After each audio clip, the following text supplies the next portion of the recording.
Tonight, somebody give me a guillotine. I just might ride on my enemies. Thought can I fuck on my energy? Nowadays they just talk, but they talk about nothing. Nowadays everybody wanna say something. Goddamn, I'm the man and it feel like it. Give a damn about a hater when I feel like it. Not today, not today, not today, not tomorrow. Get out my way, please. I'm trying to get paid. Oh shit, here I gotta fix that. What is up, Earth's mightiest subscribers? It's your boy Ernie, the Blerd without fear. Got the homie Robo of Left Face TV, no longer cut in half, but actually right where he belongs. Welcome back to the channel and episode, was it 63 of the Nerds of Culture podcast. Yes. Yes. Woke Breakfast Club, mind you. But with a dash of sazon. With dash of sazon. You can never forget that is actually the most important ingredient. You don't want to forget either of those. Those are all the most important thing. And real talk, yeah. In my food, it really is. Like I would just not cook it. I'll just be like, oh, we out of sazon? I'm like, then what? Order a pizza. I'm not cooking that. I'm not cooking this without sazon. There's no way. Never again. Never. It is no bueno. Literally no bueno. Yeah. But no, we've got I think we've got a pretty I think we got a pretty good show for y'all today. We're gonna be kind of doing a little bit of a little discussion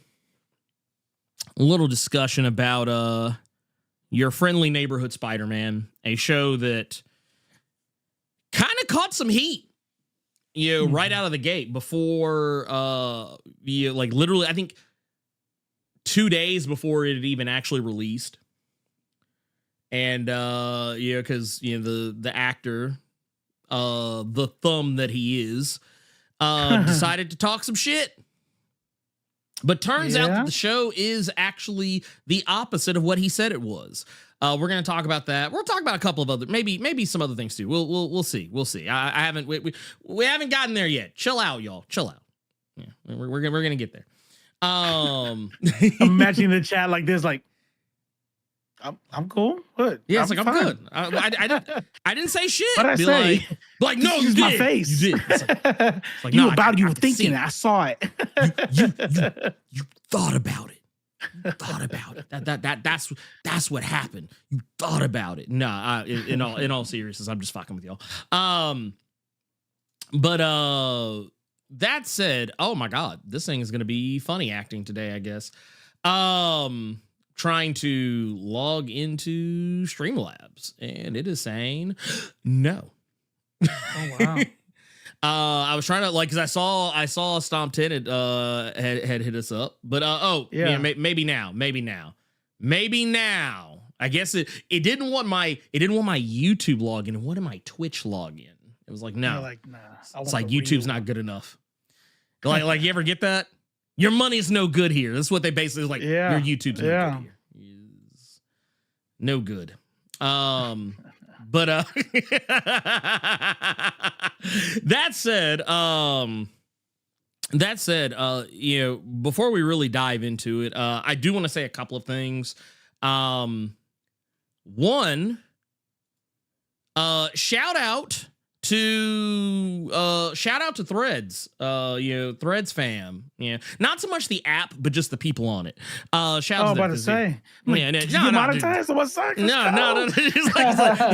He's like, wait a minute. He's like, no, wait, where's mine? Where's mine? I was like, dude, look, let me tell you something. I saw the other day that a friend of the channel, Francesca, she finally got that bag.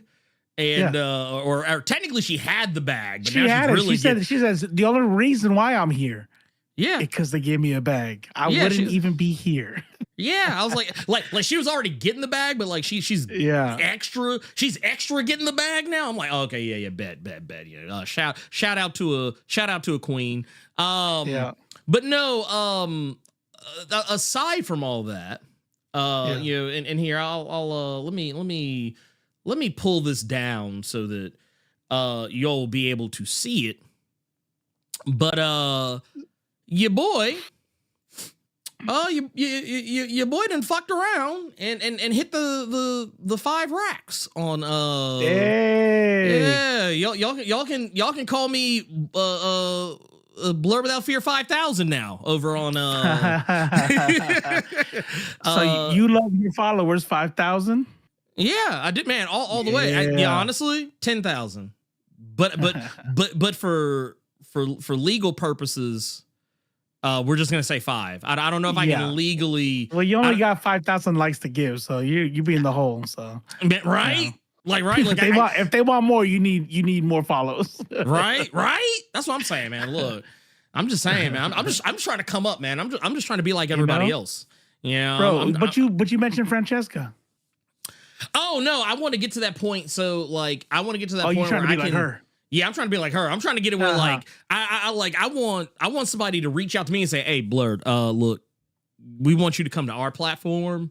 And here's the thing. Actually, I can say that I have had those kinds of like I've had similar offers, but not like with any money on the table. Like I've had people, "Hey, we really think that your content would do well here or there." Like I remember before all the fuck shit with Isaac Hayes the third and fan base, like there was a point in time where I was reached out to like, "Hey, you should come to fan base and put your content on there," but I was like, "Yeah, I'm good."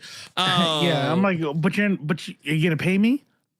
Yeah, there's ways to make money here. I'm like, right? Click. Like, no. Look, see, and that was something else because someone else tried to pull some shit like that with me the other day. They're like, "Hey, you should totally sign up for this thing, this creator fund thing where you can get anywhere from like 2,000 to like a couple of $1 million." I was like, "Excuse me?" I was like, "Hold on." I said, "Wait, some of y'all might know this. We as people of color, black, brown, or indigenous, peoples out here. Hey, careful. Asian. They might come after you. Man, they might come. They might come after you. I feel bad. Never mind. I'm gonna go off on a tangent. I'll tell you after. Oh, well, all I was gonna say is, all of us, all of our minority people. That's right. We have our own versions of spider sense. like for me, nigga sense. It's like, ooh, nigga sense is tingling. I'd be like, ooh, no, I don't. Yeah, but you know what I'm finding? A lot of people don't have that shit. A lot of people don't have that shit. A lot of these people out there are like, no, this is legit. Let me tell y'all something. Nah. I'm like, there's some like TikTok live, that stream. Oh yeah. That's another group of people altogether. I don't know. They're like their own, like, I don't even know what to call them, right? I mean, weird isn't even the word. Is NPC streaming still a thing? Nah. I seen like one person do it, but she was like super good looking and she was playing some character. And she had a few thousand in there, but I don't really see. It's not the meta anymore.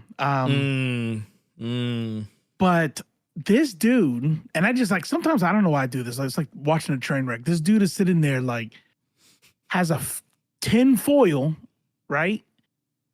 Like a little square of tin foil on the table. And he has it curved. And this motherfucker's like, and it's moving. And then he's like, then he'll like cup his hand and bring it back. And then he's pulling it back. And this dude is saying that he's moving the foil with his chi. Now, most people. Hold on, wait. No. Yeah. Hold on. Wait a minute. I have to play this so that it makes sense. But but no, carry on. Yeah. So he's doing that, right? And so I'm thinking to myself, okay. The reason why I'm interested is I'm like, okay, so this is obviously he's scamming people out of this stuff, right? Obviously. Right, okay. right. Yeah, He's scamming. And then it's like somebody said, like, what is the point of this? And I said, gifts and clout. And then people laugh. But then, like 4 or 5 other people in there, unless they're all his personal friends, but that'd be very, very generous. But they were like, just because you don't understand something doesn't mean it's not real. I'm like, are you being serious right now? Like, do you think it's not wind? And they're like, look up CIA papers on just, I'm like, and what's funny is I know what CIA papers are talking about. Yeah, no, I know exactly what they're talking about. Yeah, and all it is the they're talking CIA about some MK Ultra shit. Yeah. The thing the CIA looked into, wasted money on, and nothing came of it. But they think it like proves something, and I'm like, no. I don't know. It's just wild, dude. So I'm like, I think, yeah. Some people are probably in on the scam, right? And they're like in the crowd. No, they are. Look, but there were other people in that fell. Yeah, no, that's all I heard. that is all I heard. All I heard was the Among Us. I heard Among Us music is all I heard. Man, the Herbert Scott's a good one right there. Funny how people pick and choose when they believe government agencies. Isn't that something? Dude. Isn't that something? That was how me and my father-in-law got into it. Because he sat there and told me we were going back and forth, and he told me some shit. And he went onto his phone. He found an article. He showed it to me. I said, this article doesn't say what it needs to say.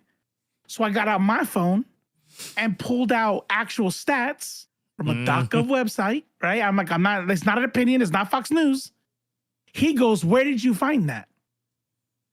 So what do you mean? Like on my site, like, yeah, but what did you use Google? He said, you can't trust Google. Google is left-wing bias. I said, how did you find that article you sent me? And he was like, and then like, what fucked it up? What fucked it up is that his wife. He gets this. His wife, who's been drinking, my wife, Maneater, who's been drinking, my son, he said he's high. He's been smoking. They all bust out laughing because I don't think it was like to laugh at him, but it was just like funny. Like, he got you. He did not find that funny. He got up and went to bed for real. He's like, you know what? I don't talk to. I was silly to talk politics. You guys, have a good night. And he walked away. I'm like, that was easy. Wait, he was like 70s, a little 60s, a little black power, a little political in my opinion. We gotta figure it out. We gotta figure out a way in between the week. We'll figure it out. I need to be able to hear this shit. I got no timing. Am I talking? No. Can I? No, you're good. You're good.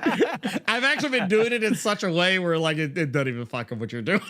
I'm just writing lockstep with you. But no, I see find you, that Rose. funny. He went. I said good day. Oh yeah. Well, no, it's a shit like that's hilarious to me because people like that. They'll be like, yeah, you can't believe it. Like, it's the same people who will tell you not to believe everything you read on and see on the internet, but they're also the same people that believe everything they see and read on the internet. But they pick and choose. That's right. And do I agree with it? Right, like it's confirmation bias. So it's I don't know. I like honestly, the moment like just when you were recounting that story and as soon as you said that he asked you, well, no, where'd you find that? The first thing that popped in my head was, it's a trap. It's a trap. I was like, dude. Yeah, but he stepped keep in moving. it. Yeah. He's like, keep going. Like it reminded me of those old when school he said that, my brain went episodes. I already knew what I was gonna say. I was like, you know what? I'm just gonna answer him because this is not gonna go the way he thinks. Because I know where the fuck he found his. If he was deck it out, that's one way he could have got me. But all I would have done was, okay, I'll go to DuckDuck and find that same report. What are you gonna do? if he had been, but the reason he got tripped up and went to bed is because he knows he Googled it. He didn't even do the duck duck goose thing. Duck duck goose. It's whatever that thing is called. It's hilarious because, like I said, it reminds me of I love situations like that when I get to be on the distributing end of it, because it feels like old school Naruto, like back when back when Naruto, you say believe it like every 5 seconds. It reminds me of that because like back when substitution jutsu was like the coldest shit you could do. Yeah, because the whole time it's like he's like, yeah, well, you just found that on the internet, and then you could just be like, huh, substitution, you found it on the internet. Like you just hit that mother like you hit that motherfucker with a Sharingan. The way you shut him down, you may as well have hit him with Sharingan. You may as well have hit him with level 1 Sharingan. Like he just like motherfucker like I'm not gonna lie. I bet that motherfucker was an infinite Tsukuyomi the rest of the night. That motherfucker was an infinite Tsukuyomi the rest of the night. He did not want to come outside. He's just like, no, I get, look, this him walking away. He's like, literally him. Literally. That was the meme. He was like, I ain't gonna lie. I'm glad I wasn't What do you want me to say? Dude, no. I'm glad I wasn't there because I would have made it worse. Man. I would have made it worse. I wish I was clever with the nerd shit because I like saying shit that other people don't get. Mm-hmm. I would have loved to be able to remember. You've activated my trap card. Yeah.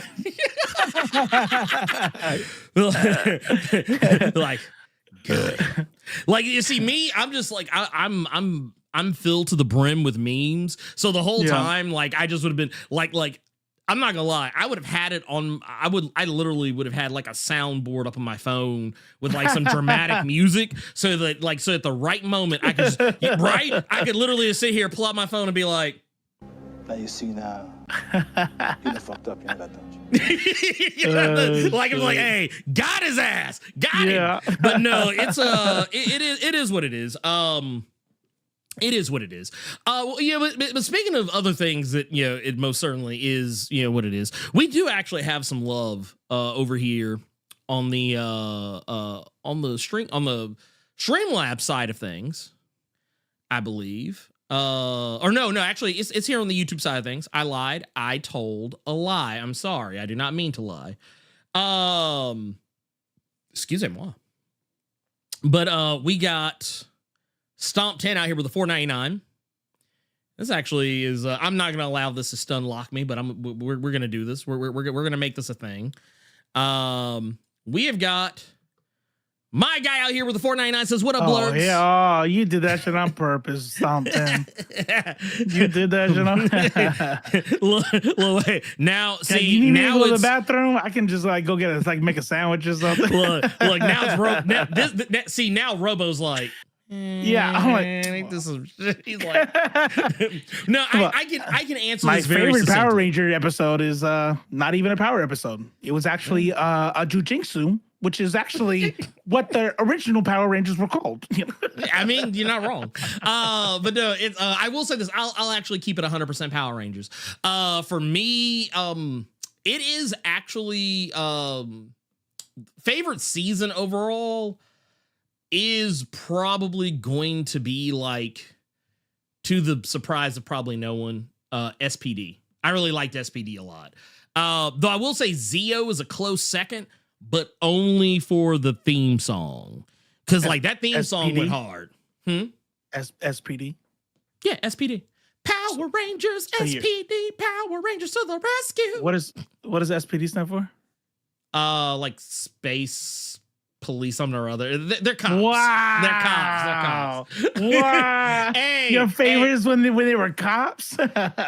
Yeah, because they would get them tack vests and the shotguns. I found the Fed. I'm sorry. Look, wait a minute. So the truth is out. Blur Without Fear is officially Thin Blue Line. Oh, it is Space Patrol Delta. Space Patrol Delta, yeah. But it was a play on words. Them. They don't try to help him out. That was their cops. They're cops. To be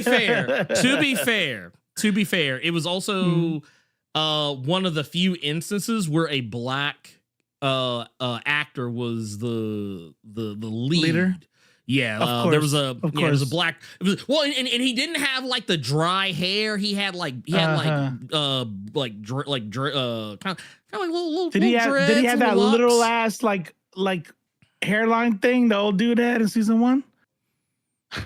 No, like all parted up. No. Like I had that like little square. Like how like a normal hairline goes, but no. His shit was actually good. Like you could tell he actually went back home and got his shit twisted up and then came back. You can tell. Yeah, okay. But it was good though. I liked it. I liked that a lot. That one's mine. That one's mine. I'll ask you a question. I mean, I've only had one season, and it's the first season, and then I never watched any other ones. We've talked about this before, so we don't have to get super into it. Yeah. The time when the Green Ranger, Tommy, comes back and the way they introduce him as the White Ranger. People in the chat agree. I agree. I don't know. I can't remember if you thought that was like, do you remember that being like a very like, oh my God, like the fucking awesome, right? Yeah. Are there ever other moments like that in any other season? Like where you're fucking like blown away, like, fuck yeah, oh my God. The last...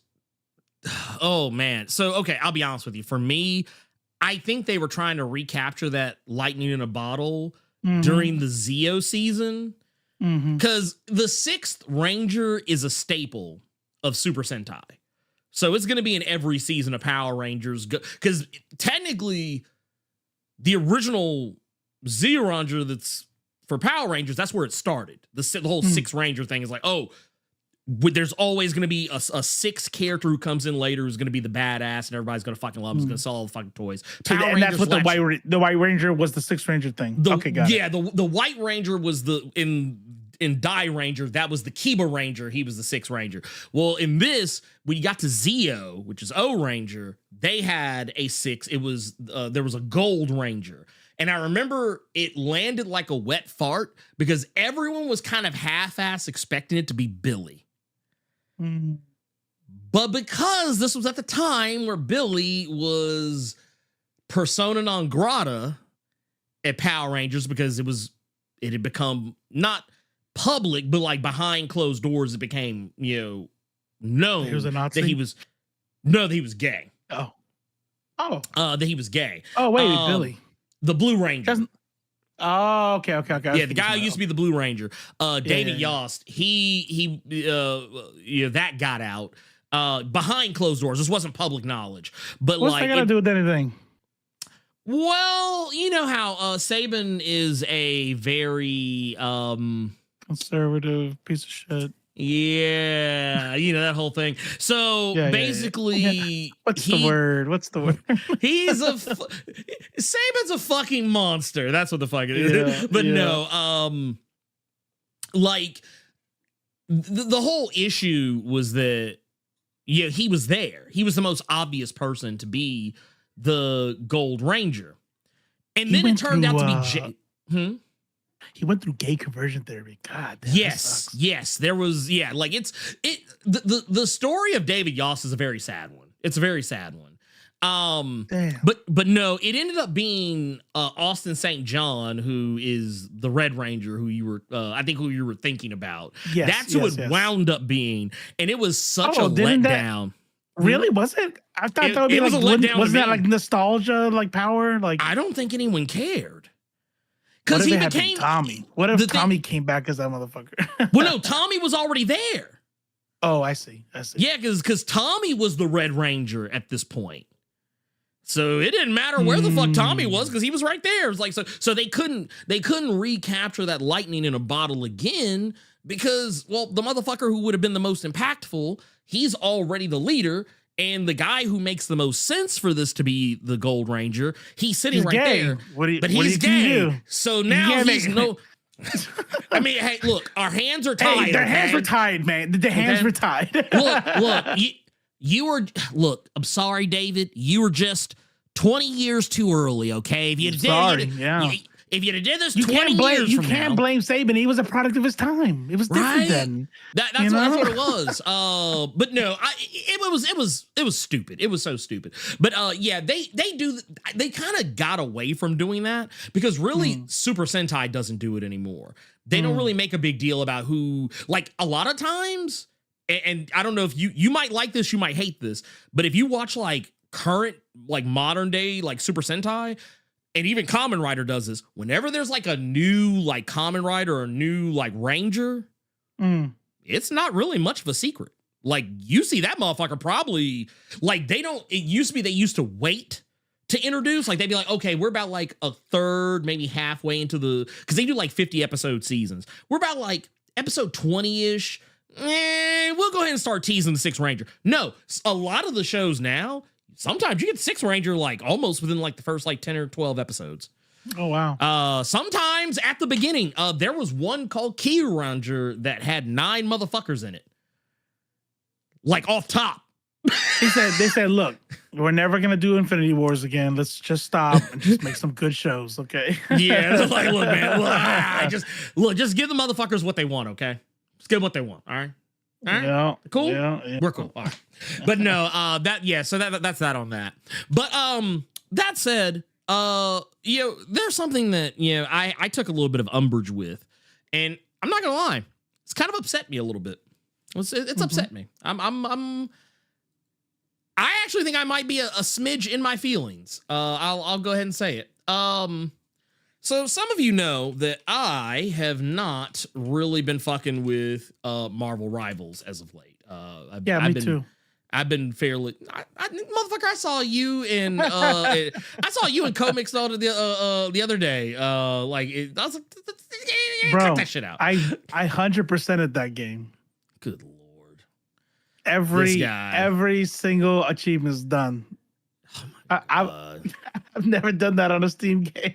Oh my god, this guy. Man. See, this is why we'll never get freedom.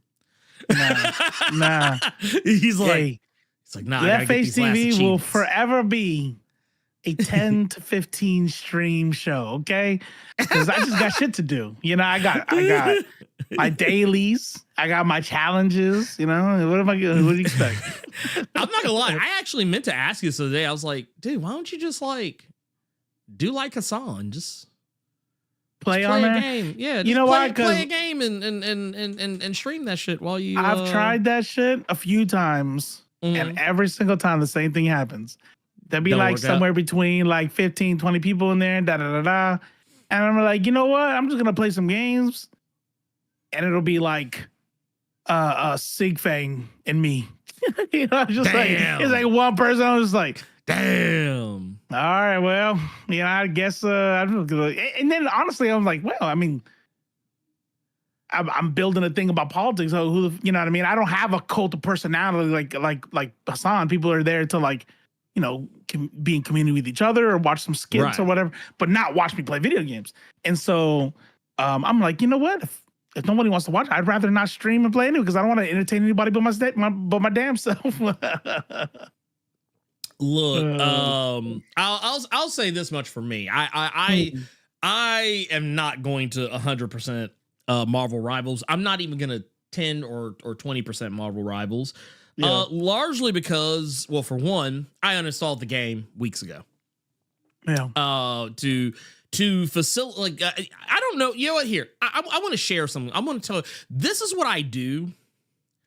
This is what I accomplish with my free time. I know some of you probably thinking like, man, dude, you're not really, you're not living up to your potential, man. You could be out here,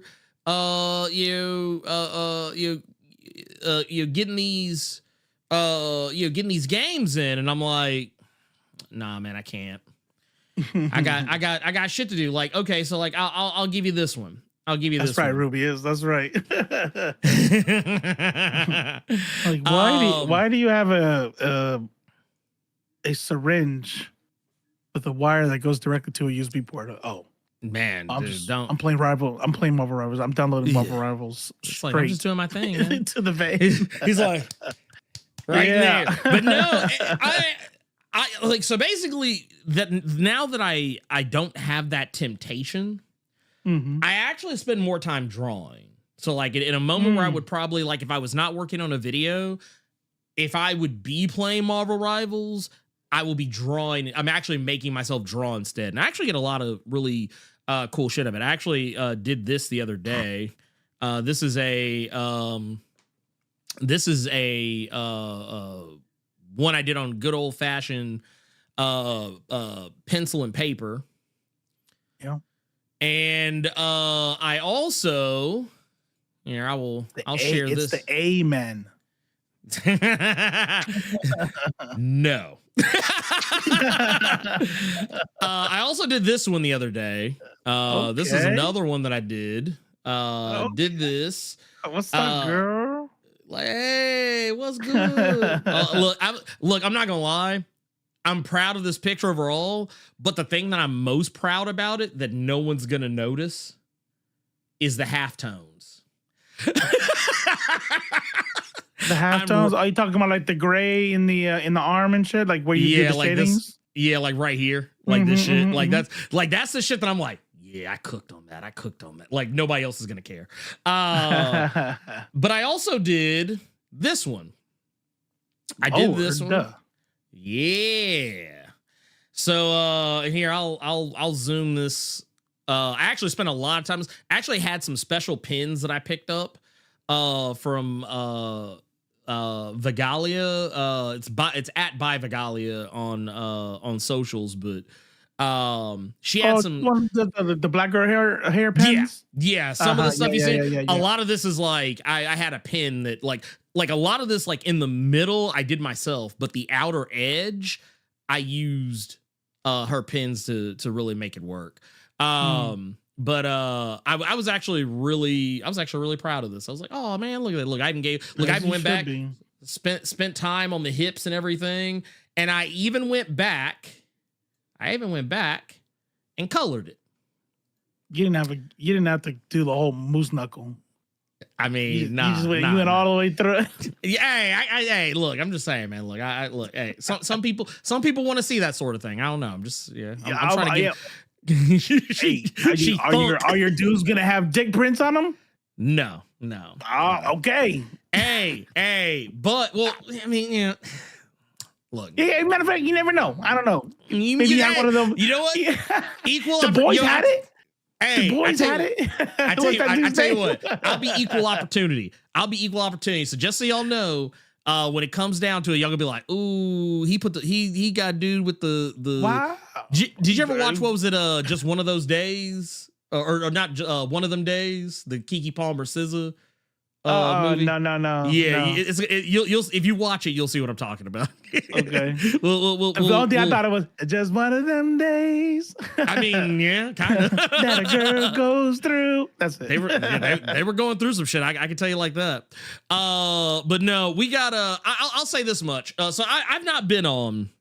I've not been on Marvel Rivals like that, but Marvel Rivals kind of fucked up this week. They kind of fucked up this week, and I say that because they tried to do that shit, and honestly, it's NetEase, so I'm not surprised. They're a scummy company to begin with. Like, basically, what they have done is all the people who came in and made the game what it is, all the people who had, the devs that actually built the game up, they have screwed the pooch and fired all of them pretty much. The team that and I think that's actually kind of wild because Marvel Rivals right now is one of the hottest games. It's being played by just about everyone except me. And it's also a game that is in the zeitgeist. Everybody's always talking about it. Everybody's fucking playing it. It's people are spending real money on this shit. Overwatch can't come out of it. Overwatch did a huge ass update. Added all these new things, added more skins, I think they added a character, maybe not. But I believe you. It didn't budge. And people were like, nah. And because Marvel was like, that's dope. Do you want to play as Human Torch? And like, sorry, Overwatch. Sorry about that. Oh, well. Get fucked. Oh, that's right. Third person mode. See, now here's the thing: is Overwatch adding a third person mode? Yeah. Will I don't know who was in that meeting. That's why these people need to have me. They need to have me as a consultant, just an average, everyday Joe consultant. And I'd be like, hey, what do you think about this? And I'd be like, you're going to look desperate. And not only you're going to like have people not come over because that shit looks desperate, but you're going to piss off your pure base. You're gonna be like, wait, I'm not even playing Rivals. We're still here playing with you, and now you want to make it like Rivals, you know? And then they're gonna lose them too. But anyways. It's funny to me because after they did all this, after they had gone through this trouble, of firing these people who, like I said, basically made the game what it is. And here, I'll actually pull some of these up so y'all can kind of see what I'm talking about here. But we got one here. This is from Jack Burrows, who says, level designer for Marvel Rivals at NetEase. Says, hey, folks, well, just got laid off from my job working on Marvel Rivals with NetEase. Was an enormous pleasure to work with my American coworkers who joined me in the sad culling. Just couldn't dodge that big boot, I guess, no matter how big the success of the gig. So, he goes on to say, the usual stuff. Now I'm seeking a new role and would appreciate your support. If you hear of any opportunities, just want to catch up, please send me a message or comment below. I'd love to reconnect.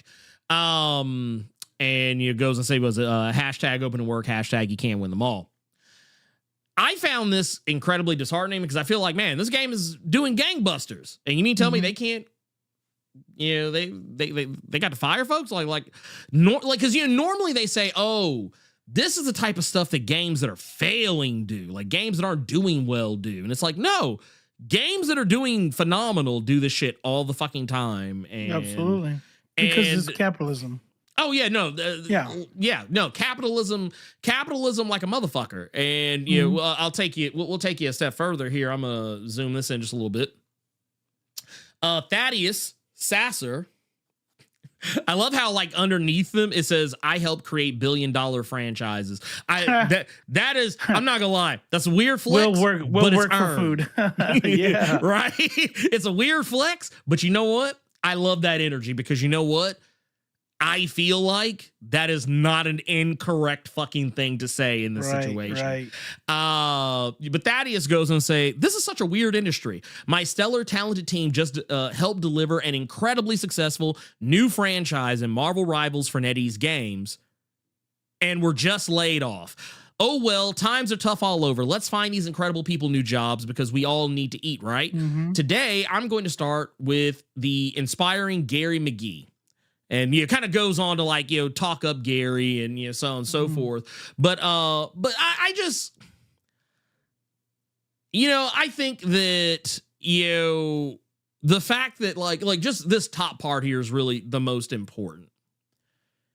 Like, you got people out here literally providing entertainment, providing a game that has been universally loved. I don't really know any people who don't like. Okay, I tell you what it is. There's two types of people that I know of when it comes to Marvel Rivals. There's people who fucking love Marvel Rivals, and then there's people like myself who don't play it because they know they're going to get sucked in, or they just don't play video games at all. You can kind of put them in that. You're right. It's not their genre anyway. Right. Yeah. It's not because, oh, well, actually Marvel Rivals is a terrible game. And I think that it has poor level design. It has, it doesn't really have a good gameplay loop. None of the characters are fun. No, I'm not hearing anybody say this shit. I'm only hearing people say, I fucking love this game. Like, maybe, I'm not to say there aren't any gripes. Yes,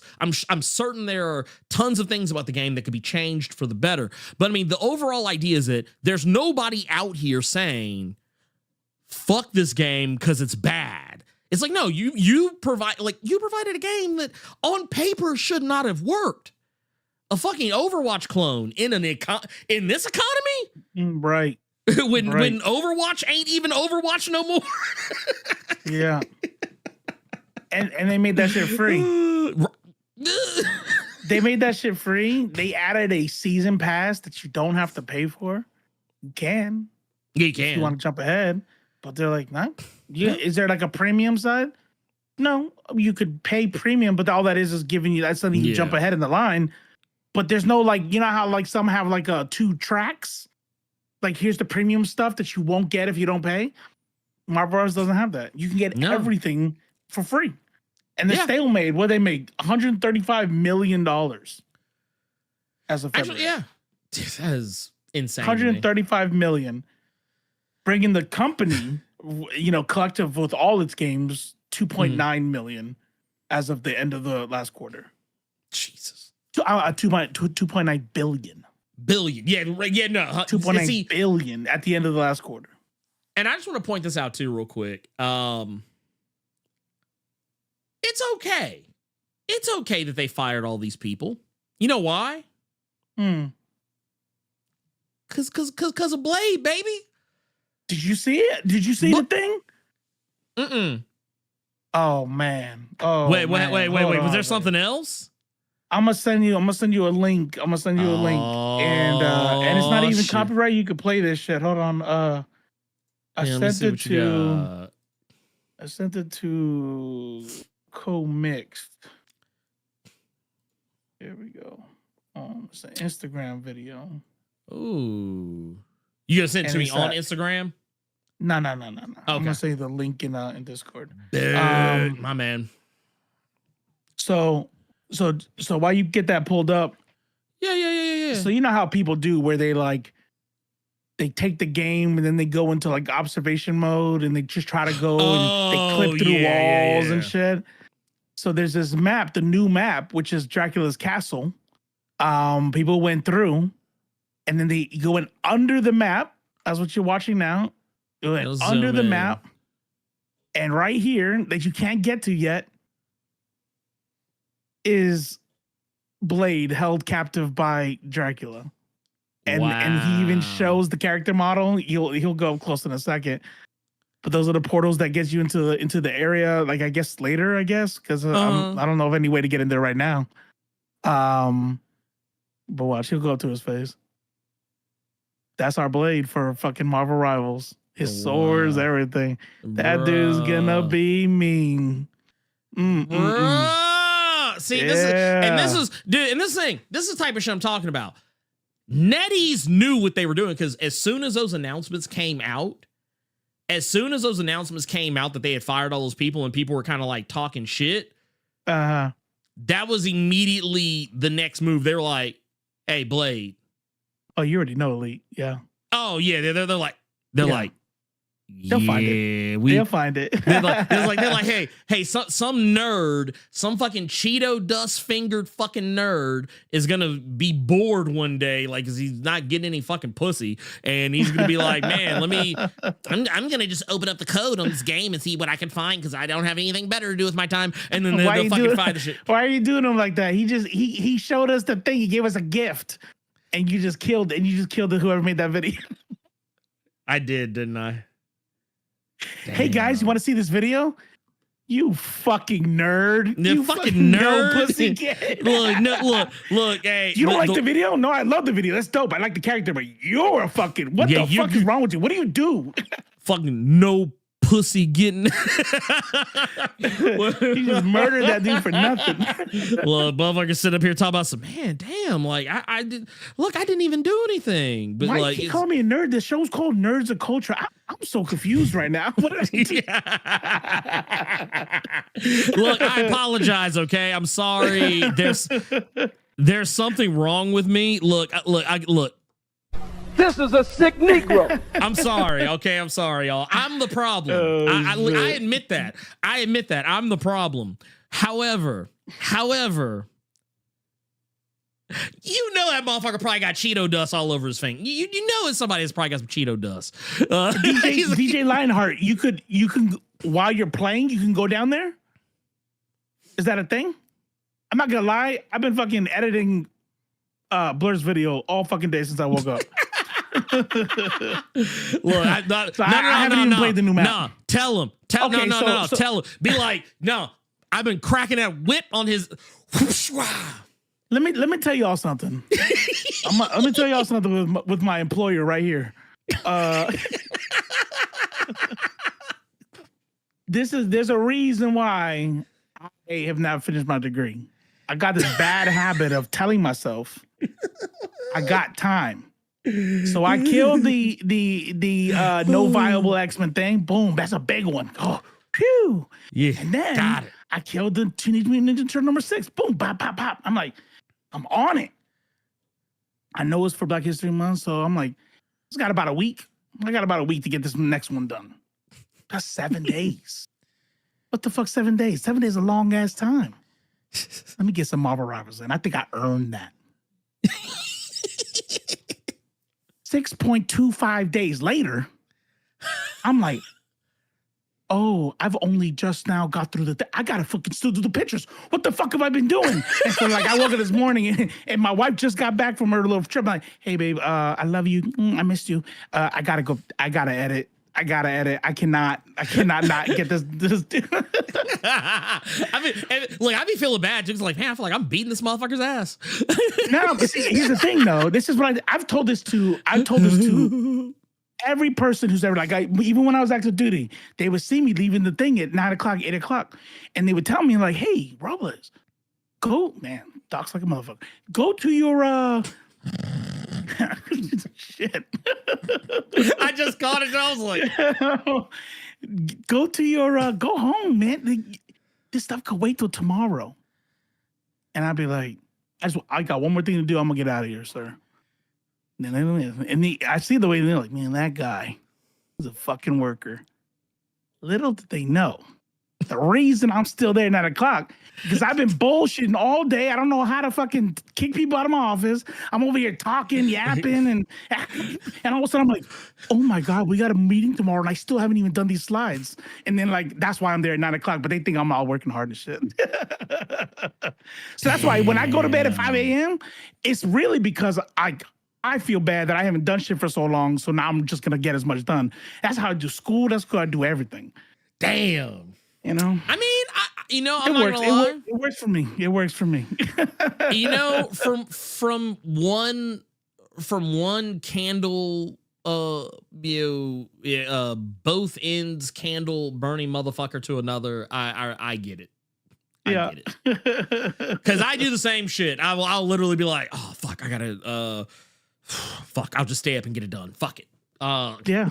And be hurting the next day, be like, oh man. And you know what's funny? It's just like it's not like I'm like developmentally disabled or something to where I'm like, I don't know how to do it any other way. I can literally tell myself, hey bro, hey Robo, do you realize that if you just put 2 hours to editing every day, you could stop and play video games. Just do 2 hours every day. 1 week is 14 hours. There's no way it's going to take 14 hours. Right. Just do that. Nah. Psych. Nah. I'd rather just put it off and then do 7 hours all at once because I feel like I got to get it done now.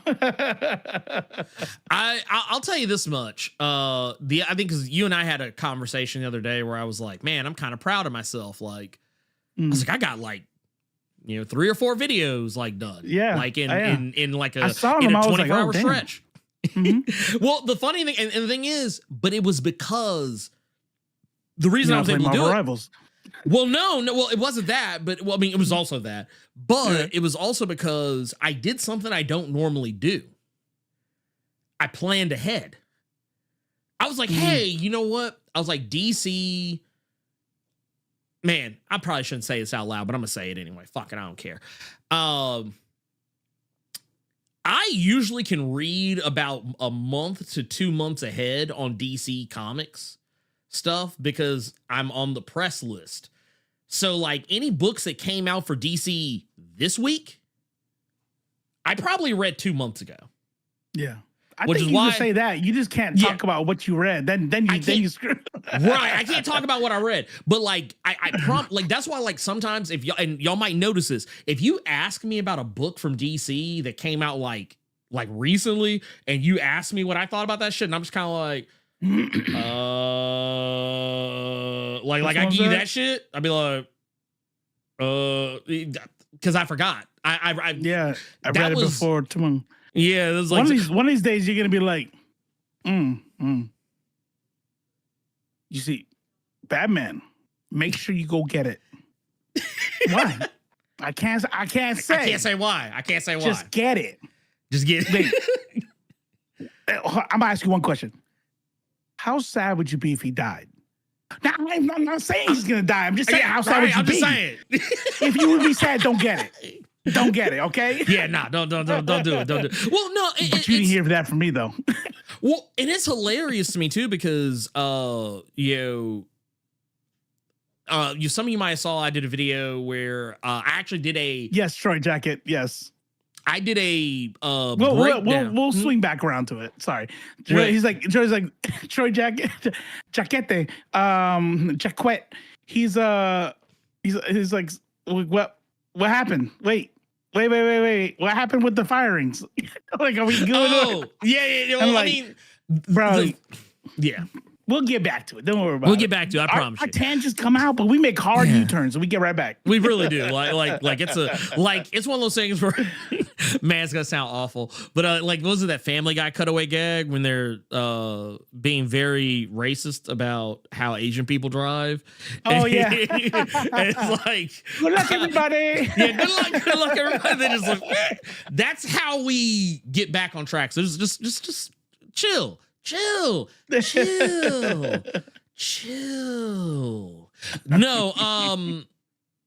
the whole thing is just that for me, I sat down one day and was like, you know what? Why am I waiting until Wednesday to make the video? I was like, Absolute Batman and whatever the fuck other book that I did a video for, I was like, I already read them hoes. Mm-hmm.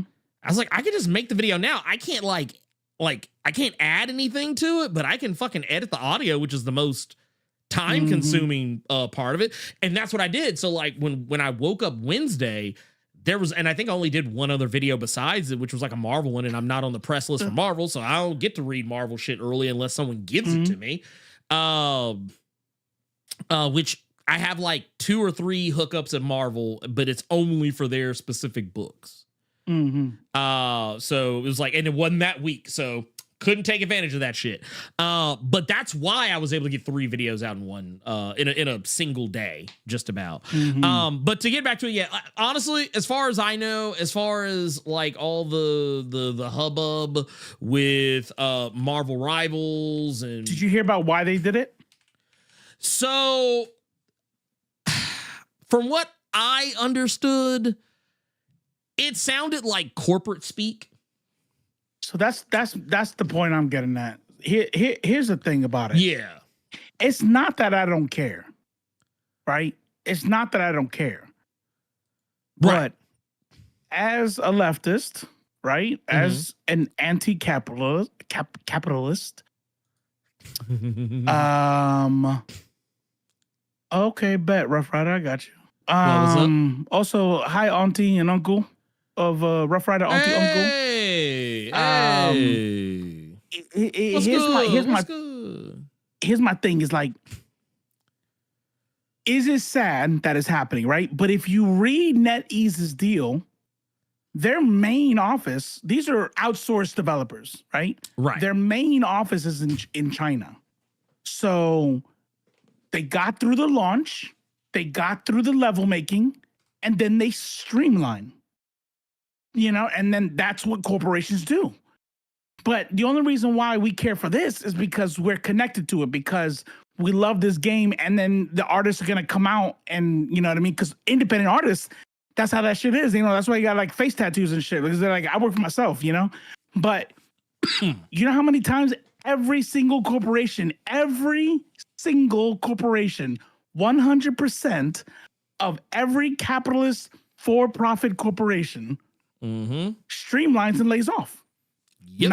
Not just because they're in a downturn or because things are hard, because they've looked at stuff, they see that I don't need this part anymore, and NetEase doesn't, because it's like, okay, the infrastructure's there, the platform is there, everything is there. Now the main team can handle the rest. Thank you for your work. Is that sad? Yes, but that's why I hate capitalism. So that's how I look at it. You know what I mean? It's like, what are you gonna do? You know, are you guys ready yet? Let's go. Well, who's the next Che Guevara? I mean, honestly, and I was actually talking to someone else the other day about this, who kind of is close to. That's right, deck it out. Yes, correct. Some of the comings and goings in the financial side of the video game industry, and he kind of said it best. The gaming industry kind of peaked at 2021. Like 20, and I'm not talking about quality of games. I'm not talking about, oh, well, wait a minute, what do you mean peak, man? We got some great games left. No, I'm not talking about the the game of the year, whatever. No, I'm not talking about that. I'm talking about, like, from a financial standpoint, video gaming peaked in 2021.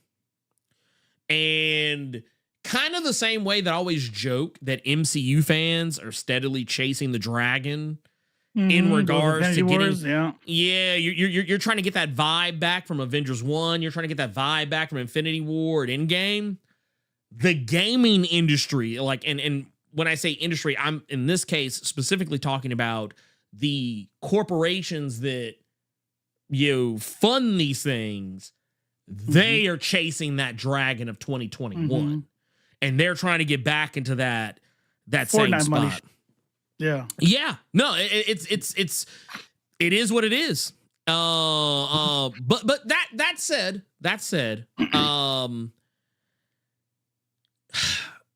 it sucks. And I always hate it when my favorite game developers, or not even if they're not my favorite, but just game developers that made something that I liked. Even if I only just kind of liked it. I always get sad when I see shit like that. Like, I was very vocal about Dragon Age of the Veilguard. That, like, I really enjoyed that game. I don't spend 75 fucking hours playing games that I, like, only half-ass enjoy. I don't do that. So if I spend 75 hours playing your game, that means you did something. It means you cooked. We did good. We did, we eating out here. And I always get sad when I see that, people getting laid off because either A, the game didn't sell as well as projected, or B, the game did sell as well as projected, but the people who run the company, or better yet, because it always goes back to this. There's a word that I like to throw around. It's called, actually, two words. Fiduciary responsibility. Fiduciary responsibility, that is usually at the core of just about every money decision that is made by any corporation. Fiduciary responsibility to the shareholders. So it's usually one of those situations where it's like, oh, well, okay, either the game didn't sell well or it sold well, but our shareholders need to buy their 12th yacht. And we all know, are you really a shareholder if you ain't got 12 yachts? I'm sorry, man. That's, like, honestly, you only got 11 yachts? Oh, that's broke bitch. That's broke bitch shit right there, man. Man, dude. Man, hate to see it. Hate to see it. And it's at the same time. You're right. Yeah, I mean, like me, I'm a broke. I ain't even got no yachts, so I'm extra broke broke ass. The problem is that people, right, and this is what's going on right now. This is why Donald Trump won a part of it, right? This is why people are, less than half of the country, but still a lot of people are okay with Elon Musk going through, because we had this idea of what, billionaires must be super smart. It has nothing to do with generational wealth. It has nothing to do with, being in a position to be able to exploit the worker and steal their wages, all that stuff, right? But the idea is that people think that they relate, right? When you want to increase your money, let's say you and the wife plan a trip, right? And you live paycheck to paycheck. So if you're going to put money in savings, you're going to have to get rid of some shit. So it's like, you know what? We're going to eat out less. We're going to cancel these subscriptions. You're going to streamline, right? So that you can have available funds so that you can start putting money away for that trip you want. The problem is that when corporations do this, dumbasses go, yeah, I mean, I'm sorry, don't you streamline your house? Like, they're streamlining, and that just means, bro, do you think that the millions of dollars, the hundreds of millions of dollars that go to compensating the board and the CEOs and the CFO and the COO, you think that that's like a necessary, like they have to have that money or they won't eat? I'm like, look, all I know is they won't want me as the dictator. I'll be a dictator, and anything above 50 million. I'll call it 50 million because you could be rich. I'll let you be rich. 50 million. Anything more than 50 million profits, 100% taxation. 100% gone. It will be illegal to have more than 50%, and you will go to the wall. You will go to the wall. Like, could you imagine? Could you imagine how scared motherfuckers would be? Yeah, we had a good year to break that threshold. What do you mean? Wait. Hey, look. So Johnson. Yes, sir. How much did we make? Well, sir, come on, spit it out. We made 501 million. They hit the button. What? Right? Like, what do you mean? I'm sorry, sir.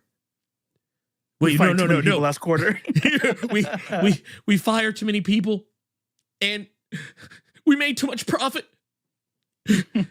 Wait, no. There's got to be some way we can fix this. There's got to be some way. It's too late, sir. Yeah, they're already here. All of a sudden, you hear the do. And they're all robots because my name's Robo, and they're all like robotic patrols. And ChatGPT controls them. Wait a minute. Why is this turning into episode 4 of Invincible right here? Where it's like, oh shit, yeah. Oh man.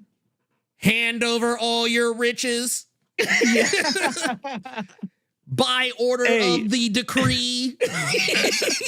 Hey, so real quick, Rough Rider 86 on Twitch spent 1,000 whatever you call them points. I don't have a name for them. All right, so just Blerd bucks, points, whatever. Channel points. Call them Blerd bucks. Blerd bucks. How come Reed, Tony, and Hank Pym aren't the capsule core of the Marvel universe? They could eradicate hunger, homelessness, and put clothing on the world. Everyone in the world, Tony can't even provide clean, renewable energy, yet there's still third world countries in the Marvel universe, yet these guys claim to be heroes. I think it's, here's the problem, is I think what happens is you look at time travel. Time travel automatically becomes a paradox. And so you think of things to fix that paradox. You go, okay, it just creates a new timeline, so no, we don't have to worry about that. But we know that we've watched all the time travel stuff, and there's still paradoxes. There's like, wait a minute. Well, if I took that stone from Loki, like blah blah blah blah blah, and then they always have to make us mission. We have seen people brought back from life. I only know this because I edited the War Machine thing, but this motherfucker was dead. Dead. And Tony Stark said, it worked for me, it could work for him. Put him in his suit.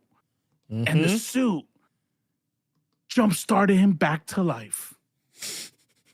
Why? Right. Feeding the world? You, that's why. Yeah, exactly. Like, who the fuck's gonna ask what happened?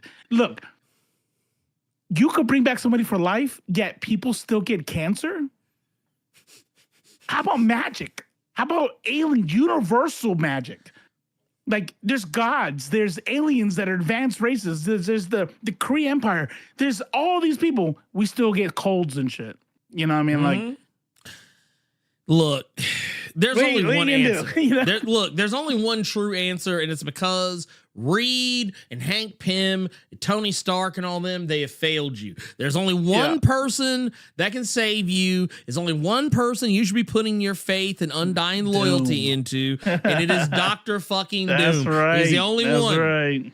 Because I'm going to tell you right now, I don't give a fuck. That's right. That motherfucker was cooking. He said free college, universal health care. He didn't say universal health care. He said true universal health care. He said no more racism, no more income inequality, no more inequality of any kind, and no more wars. I was like, okay, look.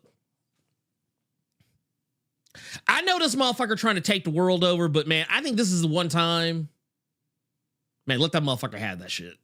You know? Like, let that motherfucker have unfortunately, that shit. Unfortunately, that's the problem with the Vanguard. That's the Bolsheviks right there. Yeah. Like, you get the Vanguard, you get central planning, and you're like, yeah, fuck them. Yeah, they're against the dictator. And then the Bolsheviks start hoarding food and money and sending you to jail because you disagree with them. Like, oh. Wait a minute. Wait. But you were supposed to be the one. You were. I thought that I was under the impression that you were gonna do it differently. You were supposed to be good. Wait That's a minute. why we got to give power to the people. Power to the people. I thought that you weren't gonna betray me. The Doom betraying people party. Doom won't betray you. So when are we getting that shirt? Honestly, I'm gonna redraw it because that's Pepe Larraz's art, and I don't want to make money off of anyone else's art. So I'm gonna actually give it to me. I'll do it. There you go. Bam, done. Cut the check. He's like, all right, well, fine, shit. Hey, look, you know damn well Pepe Larraz is not seeing that money. Oh no, he's not. It's Marvel. It's Marvel's IP. I can't. You know what you can do? They don't even see money from the Marvel shit. They get on Snap. Is Marvel Snap still running? Because I guess it got saved because the TikTok ban got rescinded. Weird. Wait, I'm curious. Has anyone said word one about the fucking TikTok ban now that they got their little 30-day whatever stay of execution, whatever? Nah. I don't think anything's gonna happen. I think they're just they're like, they'll forget about it. No, yeah, exactly. We're just not gonna enforce it. So you know what it is? It's man, Steve Bannon was right. I hate saying that. I fucking hate saying that. Steve Bannon was right. Gross. For those who don't know what I'm talking about, what I mean by that is that Steve Bannon, the fucking ghoul that he is, he actually said something very recently. He gave looks the like game one away. too. He looks like he was resurrected. He looks like a fucking lich. Yeah, he's disgusting. Fucking crypt keeper. He looks like a fat crypt keeper. That's what he looks like. Like if the crypt keeper, if he was skinnier, he would be snacks. less skinny. Like I'm not trying to be fat phobic. He's just like it looks like he's decaying too early. Right. Usually when you're at that point in your life, you lose weight, you lose muscle mass because you're old, right? But he's like still like he looks like a character off of Diablo. Yes. No, he actually you know what I mean? He looks like a character off Diablo who is a pain in the ass to fight too. Resident Evil mid boss guy. Yeah. Right? Like fucking like he took the G virus and just got fucked off. But no, he said recently that the reason why they're gonna be able to always beat the left is because they're just gonna flood the zone. Flood the zone with tons of bullshit. And you'll spend so much time being like, oh man, did you hear he did this? Oh, you hear wait, no, he did this too. Oh my God, he's doing this. Oh my God, he's doing that. Oh my God. There's too much shit that no one's gonna have the bandwidth to want to deal with it all. And that and even when they do, there's always gonna be something else that just kind of flies by because no one's paying attention. They're too busy focused on the 20 other things that he's doing. And like the 21st one just slips right on by. So that didn't work for 2020. Here's why I disagree with Bannon. I think Bannon I mean more from a media perspective, like from a media coverage perspective is more. 100%. Here's what I think though.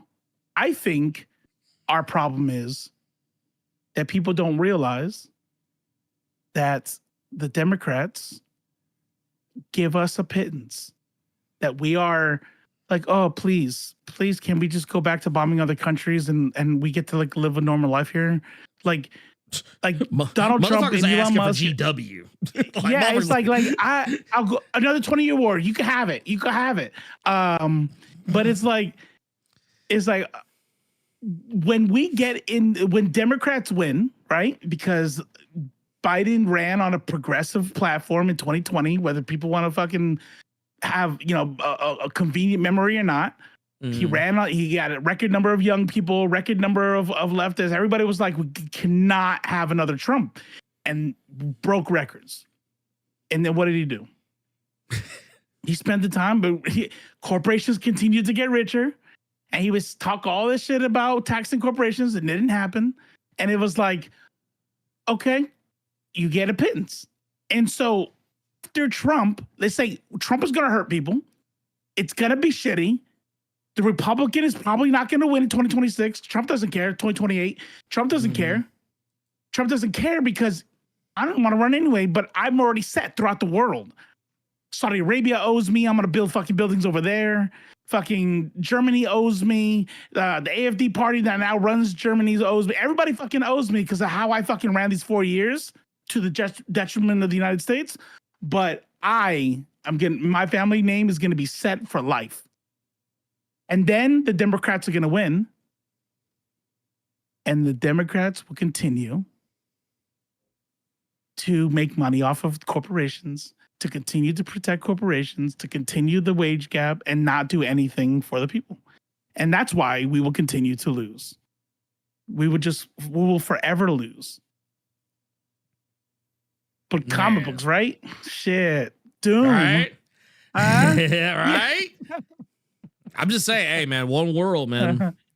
Oh, shit. Doom is wisdom. What's the deal with him real quick? Before we get into the main thumbnail topic, he's not doing like a Magneto thing, right? Because I haven't read the series to where it's like, oh my God, is he being like anti-hero? Is he trying to do good? Or is he like, this is to trick people? Is he being Doom? I mean, he's still being Doom. Because like, I think there's a part in the first issue where thinks he's doing good. Yeah, he thinks because his whole thing is that he wants to save the world. And that was kind of like the if you go back to Blood Hunt, and when he took because basically he had to be given the office of Sorcerer Supreme. For everything to go the way that he wanted it to go. Basically, the heroes weren't winning. That he needed to be Sorcerer Supreme in order for everything to happen the way it happened. And then the word got out that like this was going on, and people actually started legitimately asking the question because suspiciously the vampires weren't fucking up Latveria. It was the one place that wasn't getting fucked off. Really. Even Wakanda was getting hit up by vampires on some level. And, but, of course, one can make the argument, oh, well, he has powerful magics that can protect, his country from vampires. Okay, all right, well, cool, whatever. But Wakandans have the same shit, so why wasn't it working for them? Anyway, point of the matter is, some people had even asked question, did he fucking plot a vampire invasion knowing full well that the only way that it could be defeated is if he became Sorcerer Supreme? And that's pretty much what is the going thought process now. But when it was time for him to give back the office of Sorcerer Supreme, that motherfucker was like, yeah, nah. He's like, I'm not done. He said, I was going to save the fucking world. I said I was going to save the world. The world is not saved. I saved him from the vampires, but I got to save him from everything else. He's like, I'm saving everything. I'm going to save the entire world. There's not going to be any more bullshit. And the thing is, he got caught. He got caught in a lie. He got caught in a stone. He got caught in a stone cold lie in the first issue of One World Under Doom. Mm-hmm. And everybody accepted it. So, like, basically what he did was...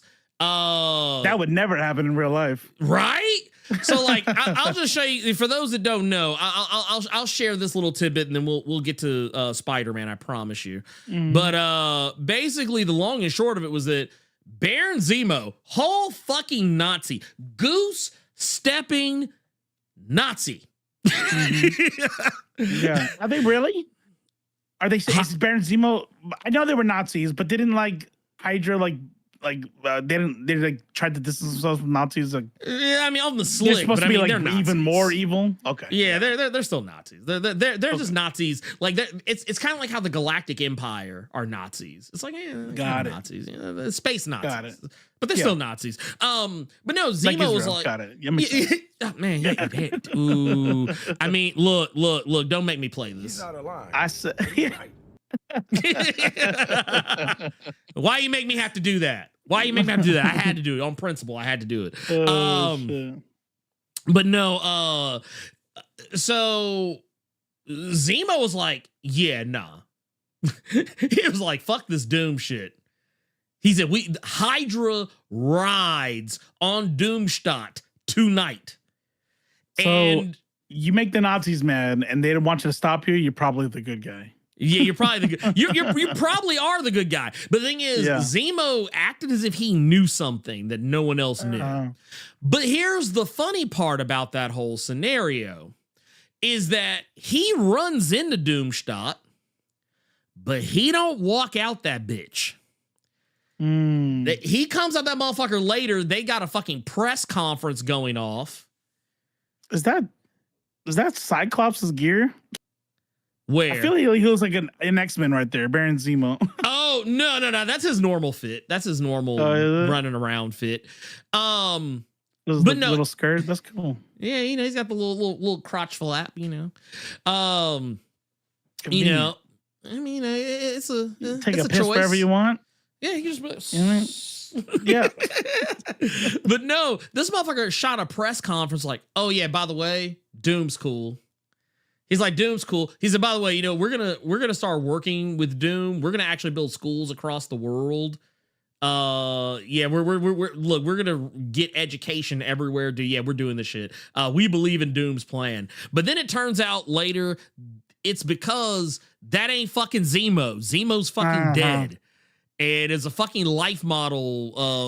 It was decoy. A fucking life model decoy that he had fucking thrown out there. But then when the motherfucker gets caught and like the Avengers tell the entire world like, hey, this shit, he lied. He killed people. That motherfucker was ready. But who? Yeah, he was like, he literally came out and said, I just did what y'all couldn't do. He's like, I killed Zemo. I killed Red Skull. He said, there's no more fucking like the Nazis done. Are we doing this whole shit where it's like, but killing is always bad? Yeah. Like, so it doesn't matter. Kind of, kind of, sort of. Like, here's the thing. I actually like the fact that the way he framed it, like, he's like, I killed him. I killed him.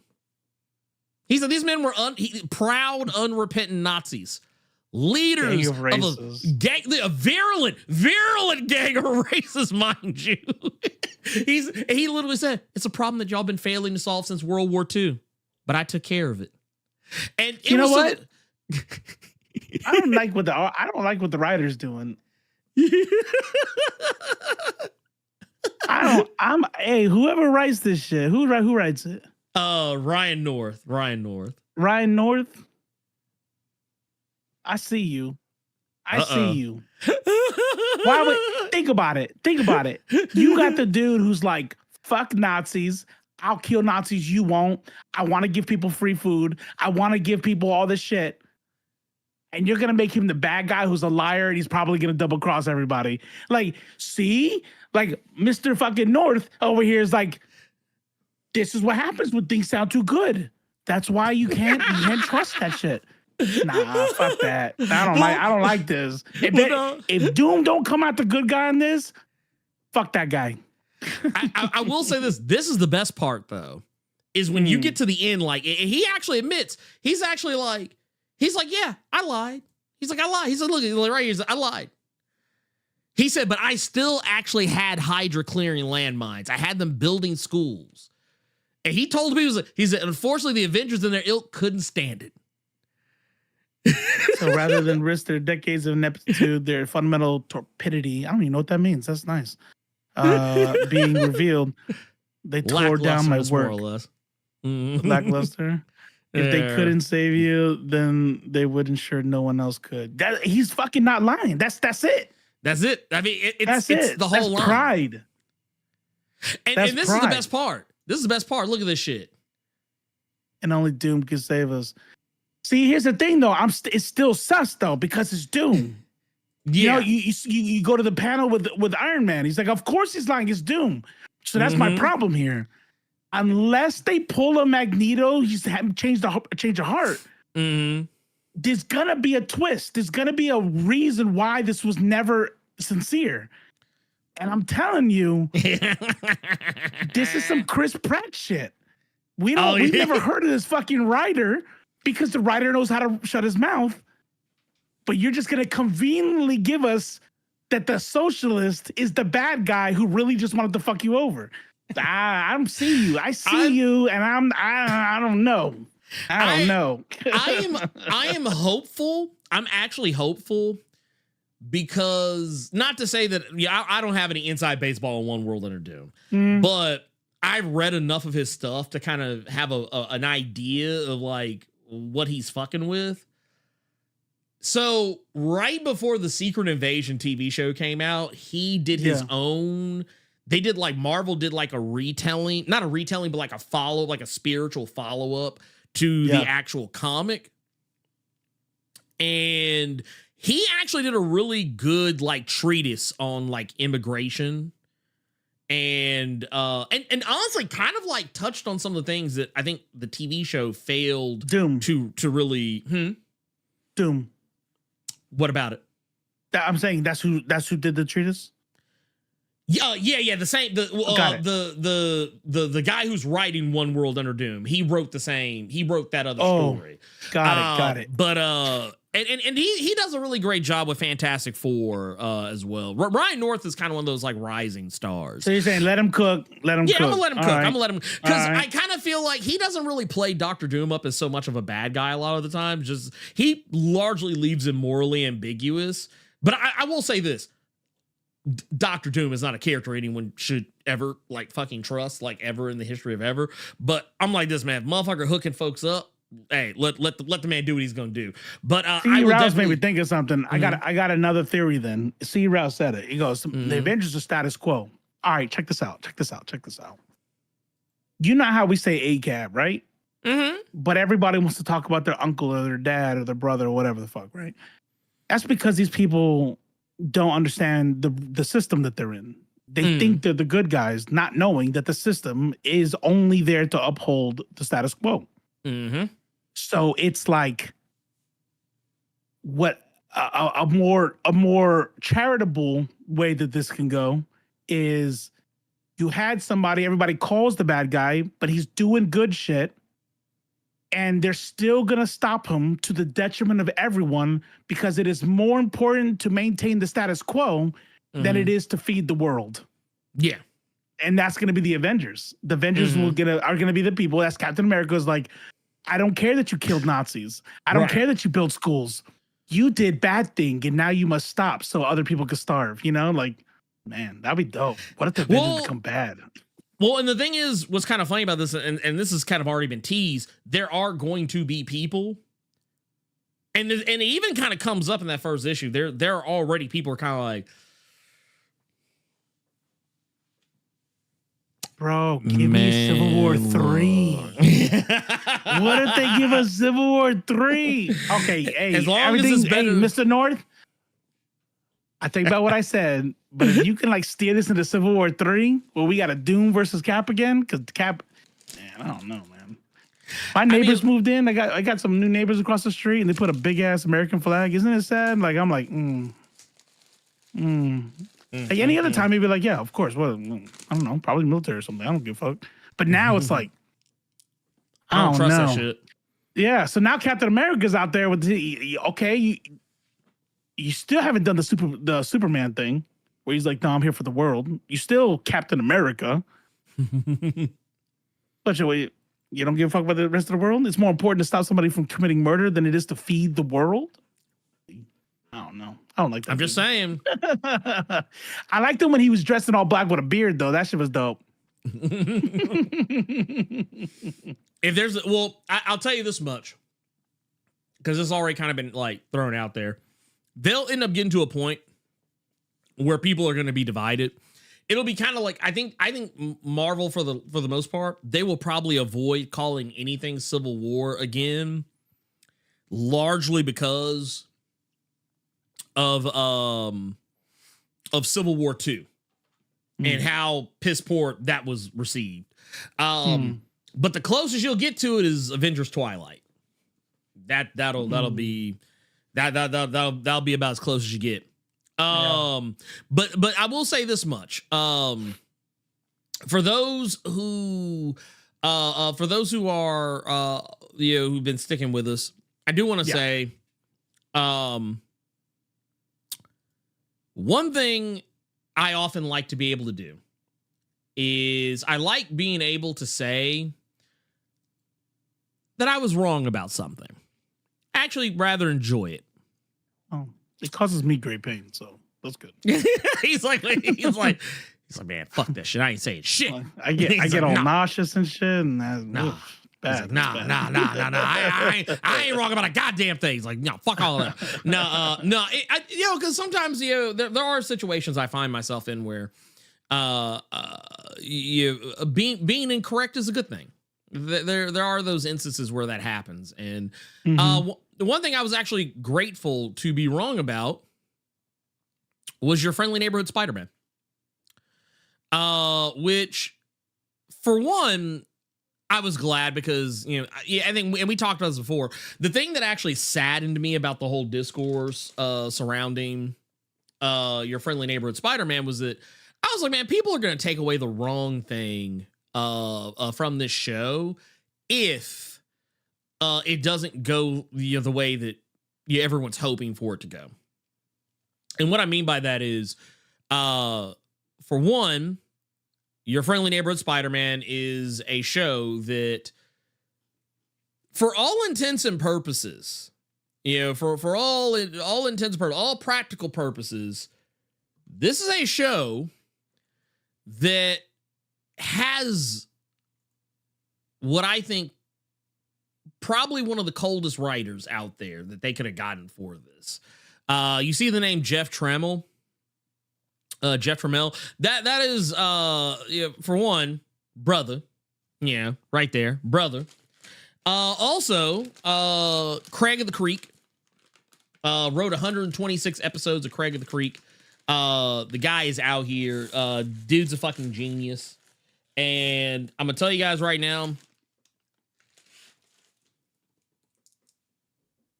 this is gonna sound controversial.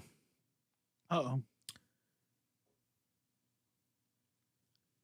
I know everybody's still butthurt over losing Bo DeMaio, over the whole him getting fired and all the whatever the craziness was going on. Look, I'm gonna put y'all on game. If I was Marvel,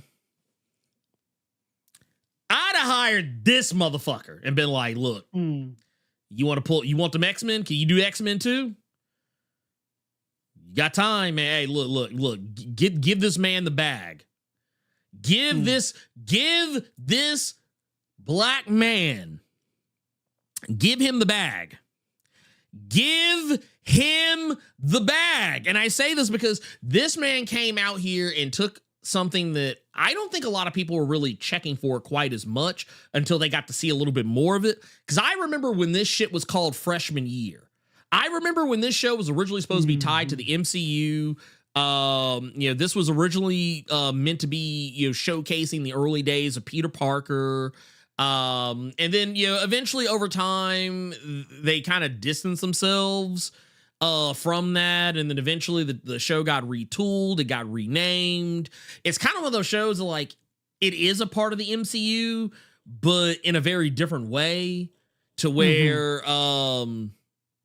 it's what's the best way to put it? It's a part of the MCU, but another Earth in the multiverse of the MCU where shit played out differently. Right. Right. Like it's like because they talk about all the same shit that's happened in the MCU, like the Sokovia Accords and the Avengers falling out. Right. the alien invasion in New York. They talk about the whole, right, the whole thing, the whole kid and caboodle. Yeah, but we know there's got to be like an infinite amount of Earths that has happened in, and not all of them are 616. Yeah, right. But the best part about this man understood the vision. He understood it. He came in and said, "Hey, let's not saddle ourselves down. Let's still tell our own story," and it fucking worked. Mm-hmm. Student of the fucking game. We talked about this before. The first episode alone, you can tell this guy gets it. He's got fucking gutters in the episodes. And for those who know what I'm talking about the little, these little pieces here off to the side. Mm-hmm. He's got panels. He's got fucking corner boxes in the intro. Also has various, different iconic looks and poses and whatnot for, look, he's even got like the Ben Reilly fit like right in there somewhere. This guy's out here. I think Carlin likes the show. He's got half tones. Mm-hmm. I think Carlin likes the Spectacular Spider-Man. Maybe. I could be wrong. I could be misinterpreting. Maybe. He might. Maybe. But even above and beyond all that, it's got the classic. It's got the classic like old school comic look. Mm-hmm. And even above and beyond all that, it's taking a lot of chances with different takes on different characters. Going out of its way to try and give people a taste of everything they could possibly want to see. Like this, like case in point, what I loved is every single episode a fucking different title card. Mm-hmm. Different title card comes up. You got the Spider-Man No More. You got their version of the Spider-Man No More right there with the corner box up the top. It's got the little boxes and whatnot, the little classic boxes. The shit just looks fantastic. It's great. It's fucking this is beautiful. It's beautiful. You can't sit here and tell me this shit's bad. Under any circumstances, can you tell me that this is bad? This is not a bad thing at all. And then you put up a good show. You've taken characters that normally are not centered in Spider-Man stuff, at least not in a way that maybe people would think about. Case in point.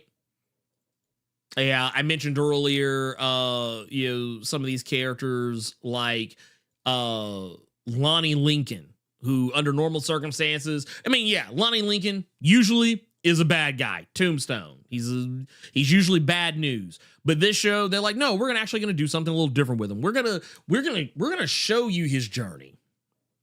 We're gonna show you his journey from regular everyday kid to hardened criminal. And they're not taking shortcuts. That's the message. The message is that people don't just become hardened criminals out of nothing. They're not just cartoon villains. It's like the system oftentimes pushes them that way. Yeah, and I really like what they're doing with him. They did a fantastic job. They did a really fantastic job with him. I honestly, I did not know, like I had suspicions about what direction the show was going to go with him as a character, but I'm actually glad that they didn't really just dive right into it. Like, because there are other shows, like if someone else was running this shit, they would have just rushed that motherfucker to be the bad guy. They just be like, no, he's Tombstone already, and we're only going to take 2 episodes. Like, no, they're like, no, we're going to let this shit cook. We're going to let it cook. And he, like, dude, he's such a fun character, and it's one of those things I love to see him. I hate to see him sometimes too, because like it's sad to see him, slowly falling from grace, but like it's so cool to watch in real time, like as it's like playing out. And then not only that, we've talked about this one before too, but you've also got Nico Minoru, who is what I would say probably more so than just about any other character, the queer representation on the show. Like, it's pretty. Yep. It's played pretty open that Yep. She's at the very least bisexual. They actually kind of just but they also let her be a person. Like, it's not one of those deals where it's like, oh man, yeah, we're gonna like constantly remind you to be the gay one. Yeah, like we're gonna at every turn we're gonna constantly remind you that she likes girls too. We're gonna constantly make little quips and things. We're gonna make sure it's constantly like, no, what they're gonna do is they're gonna make it clear, but they're also going to allow her to be a living, breathing person. That's right. And show you that her personality cannot just be boiled down to boxes that you can like, oh yeah, okay, all right, so we gotta okay, she's female, okay, tick, we got that box, okay, she's Asian, okay, cool, we got that box, okay, we got that box, okay, oh, and by the way, she's bi, okay, we tick that box too. Like, no, they're like, no, she's accessories. A person. Yeah. That's the way that when we start talking about reimagining literature, and the reason is the thing that is upsetting chuds and racist white people is that deconstruction of the character, because the base character was a white male, and then woman wasn't another character. Woman was an accessory that you put on top of the male.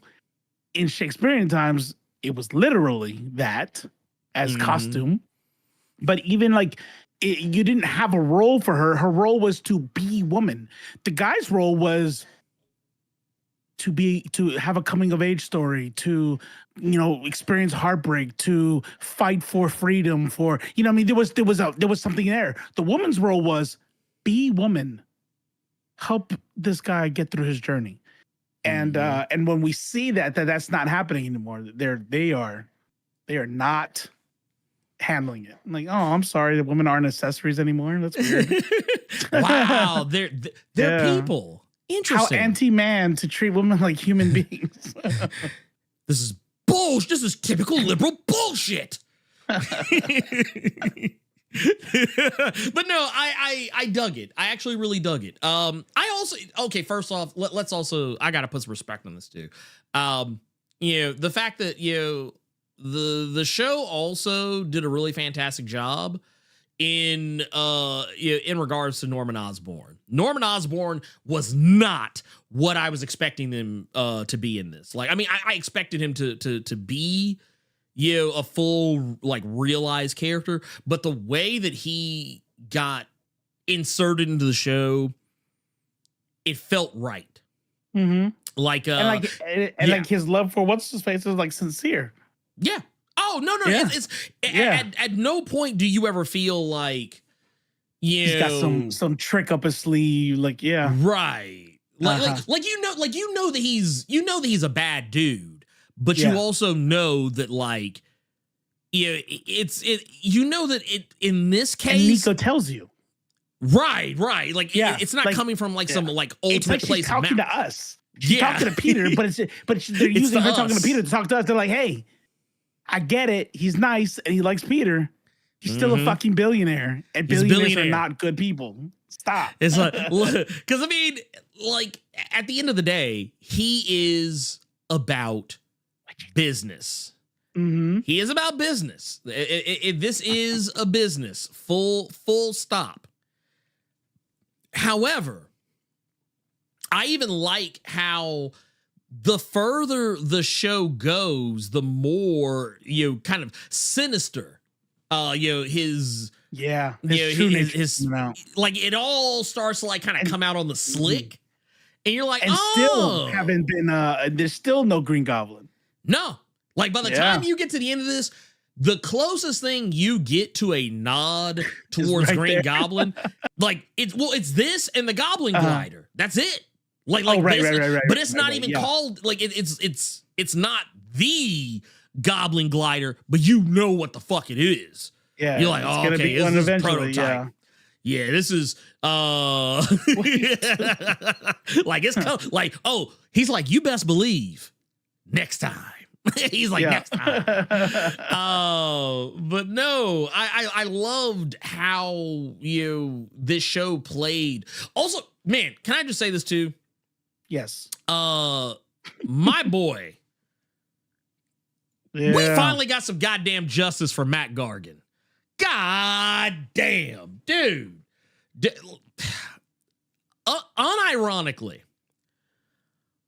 Unironically, Scorpion has always been one of my favorite Spider-Man villains. Like when we're talking about like just like based on aesthetic and look, I always thought Scorpion looked cool. I thought he had a cool like setup. Like he's like, he's like, his I'm a toy was spider. cool as shit. Yeah, I mean, it's like, dude, he's got the tail and like, he's got the suit. He's got kind of this, like in the old comics, he had this kind of like beachhead vibe, like those remember like G.I. Joe. Mm-hmm. But I was like, dude, I was like, this dude's cool. I mean, is he like, yeah, he's not Thanos. He's just a dude. He's just a dude who's, and I also love how they kind of played into some of his, because some of you may or may not remember in the OG comics, a lot of Spider-Man's villains were always stuck in their costumes.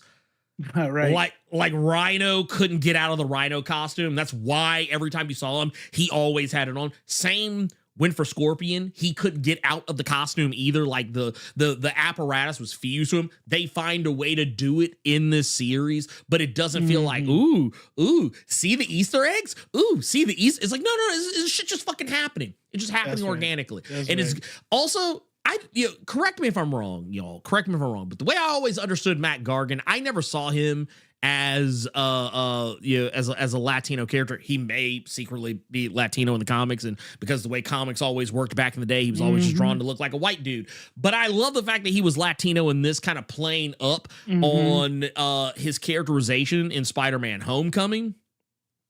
And I thought that shit was fucking fantastic. And I love the fact that this dude was a problem. Yeah. Like he wasn't like, oh man, Spidey just pieced me up in no time. It's like, no, he's like, I'm that dude.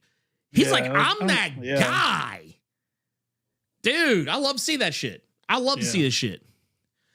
It's man, dude. It was this whole series, this whole season was also man. The love for Doc Ock. I love the fact Doc Ock was in this shit, and that's like some comic book. They pulled that shit out of the comic books, dude. And dude, perfectly.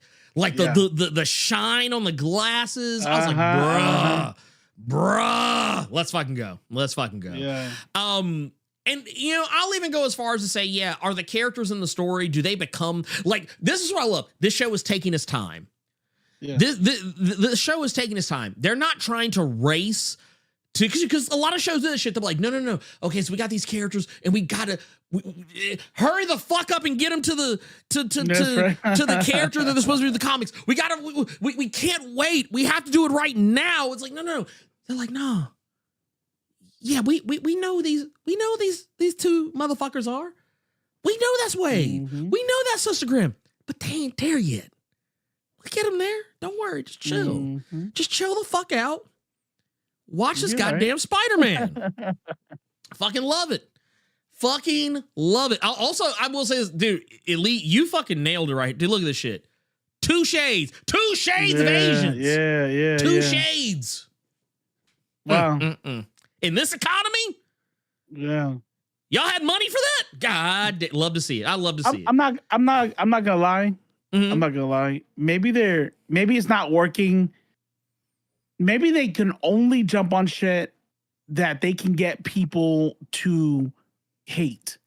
But just like they fall off, and they had to give up on X-Men because everybody loved it. They have to give up on this. But let me tell you something.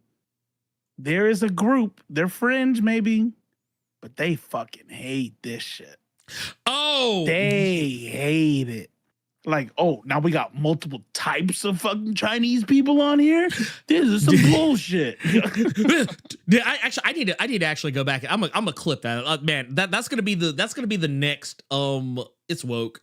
It's gonna be like it's woke. It's gonna be one of the next ones. And I say that because I've just recently become a huge fan of James Acaster, and that dude fucking trips me out. But that's gonna be a clip I'm gonna take of his. It was typical liberal bullshit. Love it. I love taking shit like that, just using it. Cypher World, let me tell you something. You read my mind, because as we were looking at Scorpion, and I'm like, I say this, I say it all the time, so I live alone, but you said it, so it's like a sign. I'm taking it as a sign. I want them to stop being cowards and give me a whole black Latino. I don't want light skin. I don't want mixed. I don't want Miles Morales, which I still think is dope. I love him. But when I think too hard about it, I'm like, dang, you're a coward. But you still had to make him Afro-Latino with his dad being... What do you think about this? She was kind of dark. I don't know, man. That might be... Her hair, look at her hair. Nah, you're right. You're right. I mean, it could be relaxed. It could be pressed. But here's the deal. I wouldn't. Wait, I wouldn't. Is she the I know black? I know black poppy. Bro, it wouldn't be good enough. It would not be good enough. I want somebody when you look at them, you think they're black, like they're like either African American, Jamaican, or from Africa or something. Like they're black, and then they speak with a whole ass Dominican accent and barely know English. What would you think? I'm not gonna lie, just because the way they did Norman, was black, if he was Dominican, full-blooded Dominican, if they made him Dominican, like if later we find out that his family's from the Dominican Republic or Puerto Rican or Panamanian, I would give him their flowers. I'd be like, there you go, thank you. That's all I wanted. I just want, The reison why I even say it is because I think, and I'm checking myself before I say something that could potentially be wrong.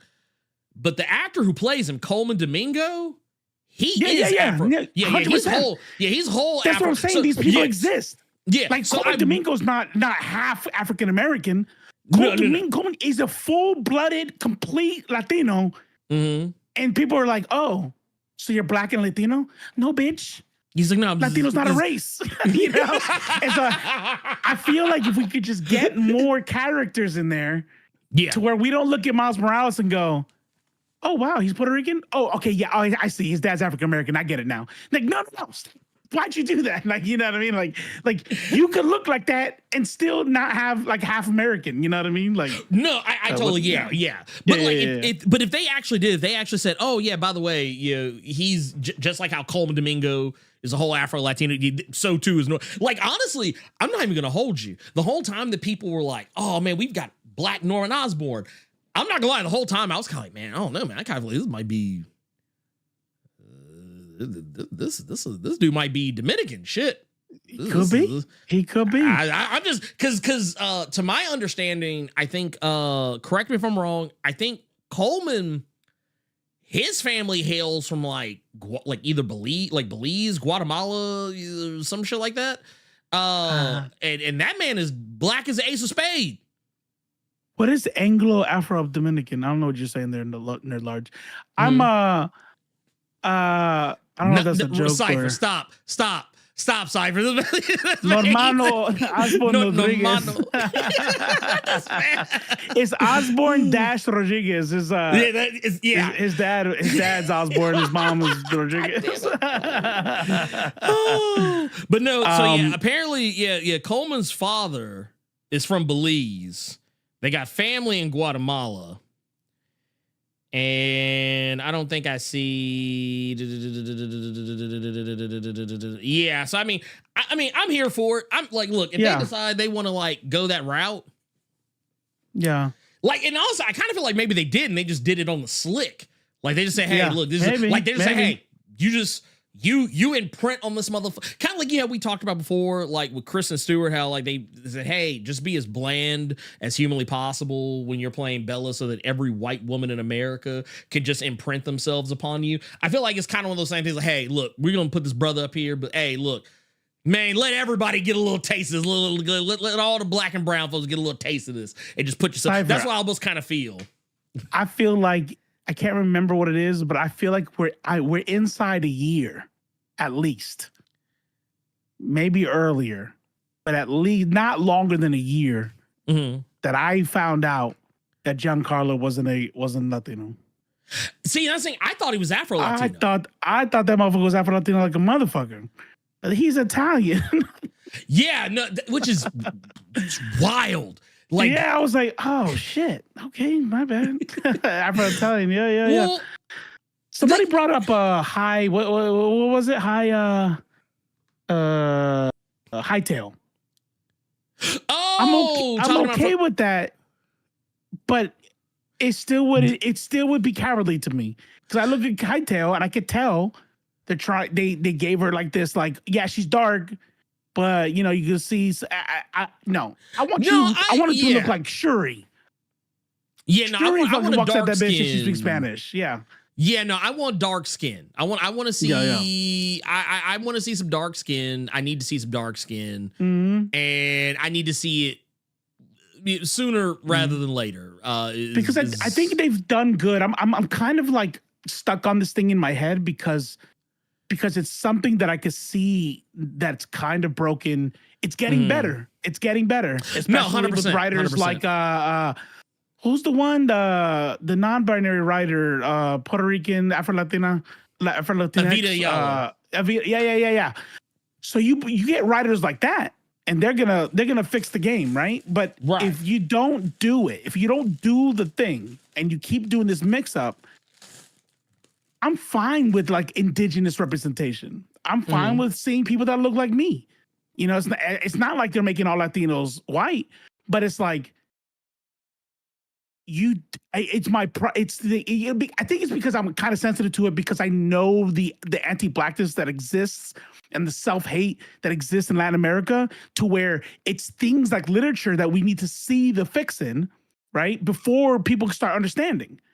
To where it's like, no, like look at what's his name? What you just said it. Some Coleman was the Coleman Domingo, or You mute it. My bad. Coleman Domingo, yes. Coleman Domingo, yeah. So it's like, no, like there's a lot. That's all of Panama, all of Dominican Republic. The only reason why it's not all of Puerto Rico is because they're a state and freaking white people go there and have babies and shit. Well, for me, yeah, I just love seeing the rep. So if we can get more of it, you know, one of the things we praise the show for, it was all the different shades that they were able to implement.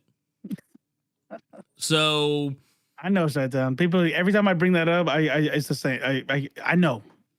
I don't know why. That's how good he was. This guy could have been like Luigi Mozzarella, and I would have been like, he's not Puerto Rican? Like, what? What do you mean? I was like, but no, like I just like I want to pull up this image right here. Like, look up here. You've got, yeah, I gotta love it. Like, yeah, you got like, look at that. Yeah, got a little bit of brown across the way, pigmentation across the way. Look, they even made the white dude like a realistic red because the sun is out. Right, that's what I'm saying. Like, dude, they actually paid attention. They actually paid attention. Like human beings. They don't look like fucking like they don't look sterile. You know what I mean? They don't look sterile. Like, even like right here, I'm gonna pull up Super Pro right here. Look at this. Look yeah. Look at that. Look at that. Yeah. Dude, and look, there's a fucking y'all probably can't see it right here, but like, look all the way back here. Another little extra pale looking motherfucker back here. I was like, dude, even the white folks are getting some color in this motherfucker. Ain't this about a bitch? By the way, this dude right here in the middle, what's his name you said? Super Pro. Yeah, Super Pro. This dude looks like the way he's drawn right here. He says the N-word. Damn. he's like, damn. They ruined the neighborhood. You know, he's the guy who goes, you know, Queens used to be nice. Yeah. He's like, I mean, honestly, I believe that shit. I believe his that dad's shit. a cop. He was gonna be a cop, but he hurt his back and playing football. Goddamn. Well, I guess I'm just gonna go ahead and beat people's asses on a vigilante level. Yeah, because that's how you want. Look, let me tell you something. That's how that happens. Because look at this shit. From sacking quarterbacks to tackling crime. There you go. Super pro. Go. Yeah, I fucked up my knee. You think we're gonna see him do his thing, or you think he's an Easter egg character? Honestly, I think he's an Easter egg character, but I could see him with the trajectory the show has taken. Because by the time we get to the end of this season, Lonnie is out. He's completely done.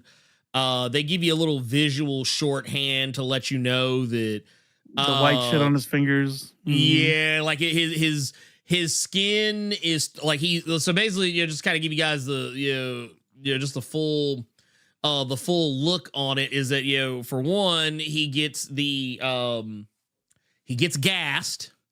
He gets gassed and he ends up getting the powers. Also, man, are we really giving shout outs to Cardiac in this economy? Are we really giving shout outs to Cardiac in this day and age? Lord hammer. I'm not gonna lie. I thought that they were gonna I thought when they did this whole shot right here, when he gets caught up in the gas, I was like, oh shit, is this how he becomes Tombstone? And then when he steps out of the truck or whatever, he picks this fucking staff up. I was like, nah, wait a minute. Are they really about to make this man an electrical Negro? They about to take this man. They about to take this man from being Tombstone, and they gonna turn this fool. How many of y'all remember? Do y'all remember Cardiac? Do y'all remember that? Y'all remember this motherfucker? Do y'all probably don't remember Cardiac? I just now did when you put that picture up. Yeah, he had to put that picture up. I was like, I seen him before. I didn't know his name though. Yeah. That's Cardiac right there, pimp. Why do I know them? I've never seen him in a comic, but I think he came up in a list. Yeah, he's one of the few black characters that most people don't know is black. Because this is what he looks like when that mask ain't on. That's a brother under that mask. That's a hairline from hell too, dude. He got the Bobby Womack going on. Yeah, just go ahead and lose it. Just go ahead and just shave that shit off. Look, that motherfucker take the mask off. You like, I wish he wouldn't trust me so much.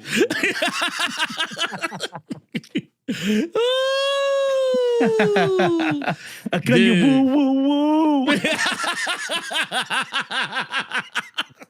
Hey, I'm just saying, man. I'm just saying. Man. Cardiac was a motherfucker. Here's the thing. Cardiac is still around. He still pops up in shit from time to time, so I love to see it. But no, man. Look. But no, he they do the visual shorthand with him where you see the white shit on the kind of his fingers are changing. He's already got the superhuman strength and durability just like Tombstone normally would have. But like you Michael can Jackson, Vitiligo. Right. He's like, yeah, oh man, it's like every day I get more blacker and more darker. He got that. Yeah, man, ain't that about a bitch? But no, he's he lets you know like off top that he's like, yeah, next season, yeah, y'all ain't about to see me in school no more. He's like, he didn't left the jacket behind. He's not gonna be rocking the jacket anymore. He's not gonna be doing any of that. He's done. He's out the game. He said, I'm through. Tombstone's Tombstone's been black though, right? Yeah, he's black.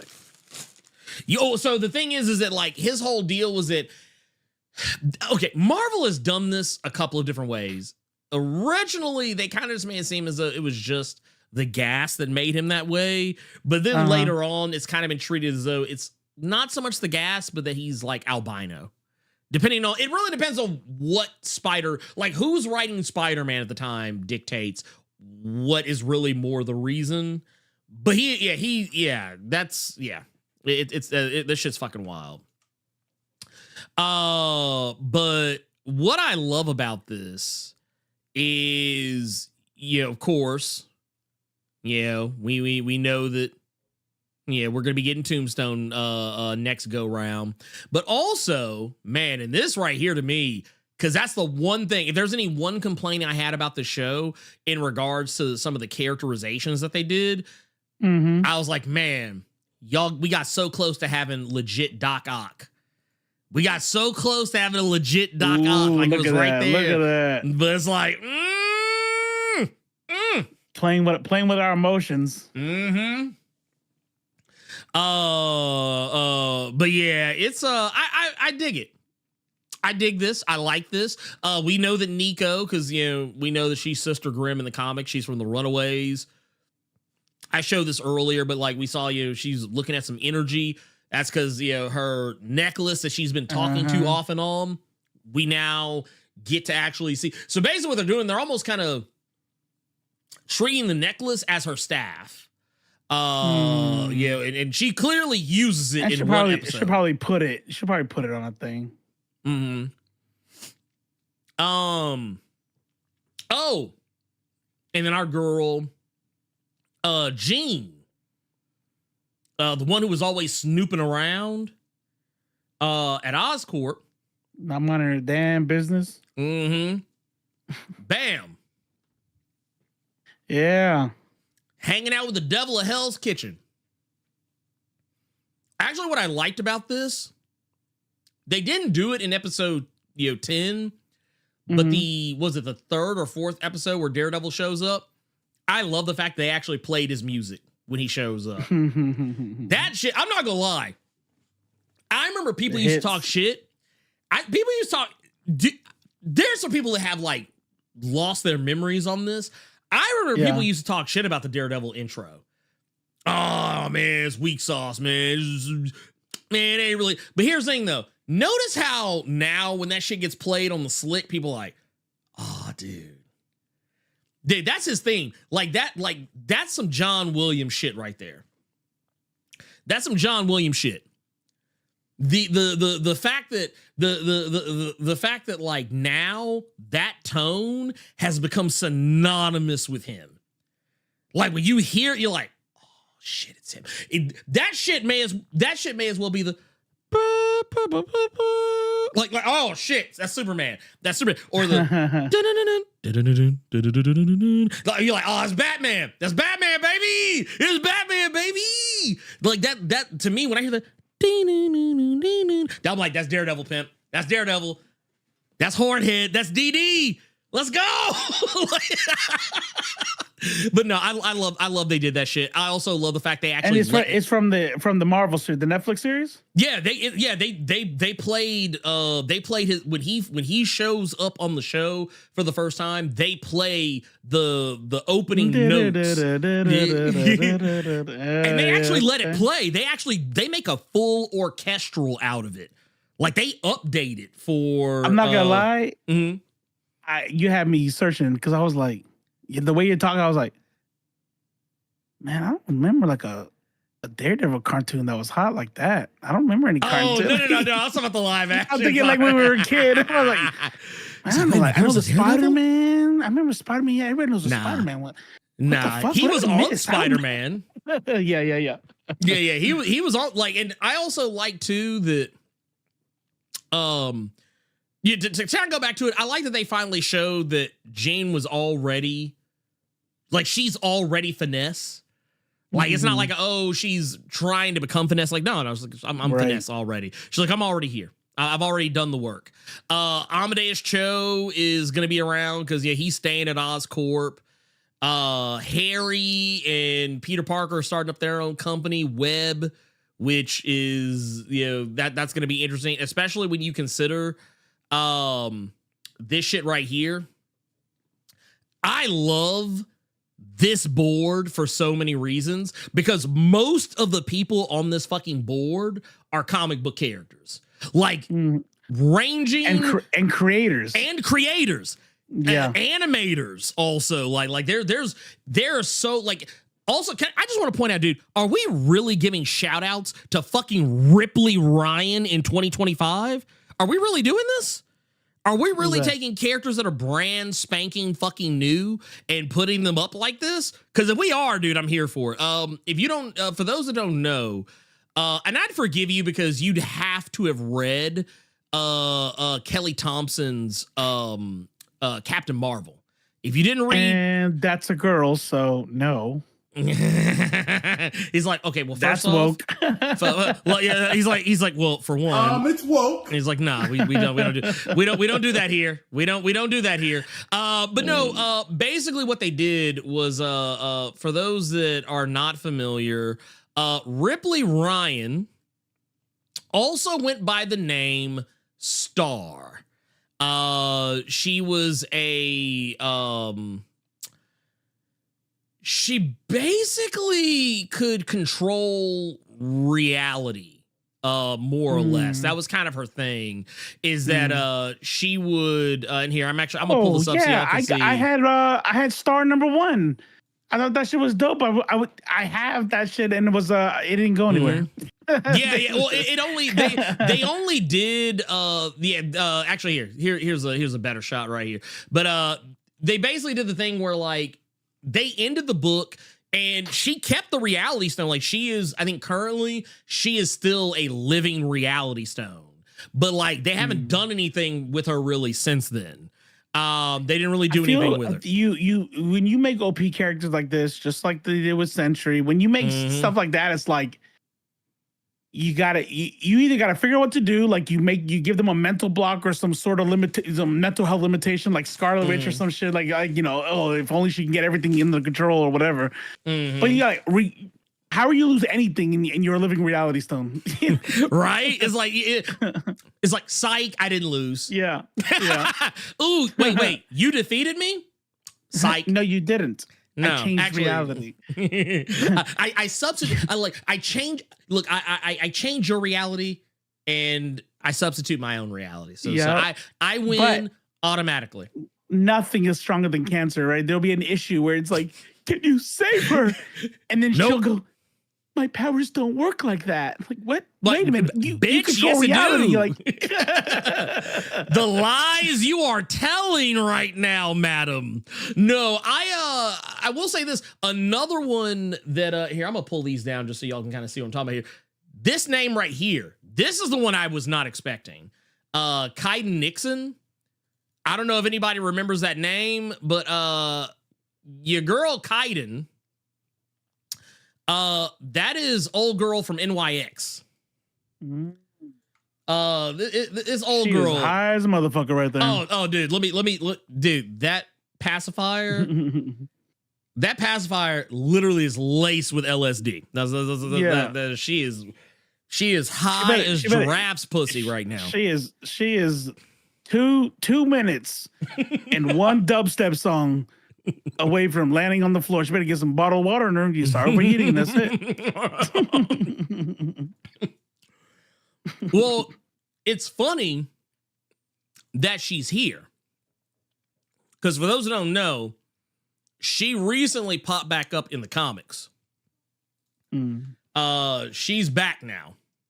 She's Molly in the dude. No, she is zooted. She is absolutely fucking zooted out of her fucking mind. She'd be a much bigger character if she just get her shit together, you know? Yeah. Stop hanging out at raves, stop stop being that girl who like is high off the Percocets, like 3 sheets in the wind off the Molly, and be like, oh my God, 21. Look how fun I am. Yeah. I'm like, girl, that shit was cool when you were 21. You're 27 now. You need to, I don't know what the fuck you think you're doing. You got superpowers. Why are you still at this rave? Right? Kaiden, if I remember correctly, her shit was like time manipulation. See? Yeah. Yeah, exactly. Yeah, her shit is time manipulation. That's her power. So her and Star, that's it. They just take over the world. Yeah. Thanos dead, Doom's dead, everybo's dead. And also just want to point out, white women, Lord, my God. That are OP. Yeah, dude. It's just it don't make no goddamn sense.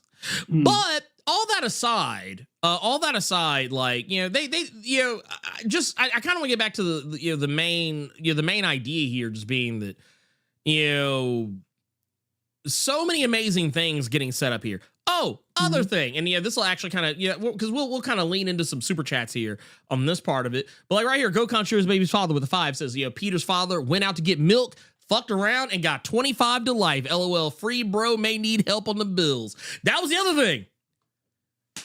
Richard just out here in prison, which makes me wonder.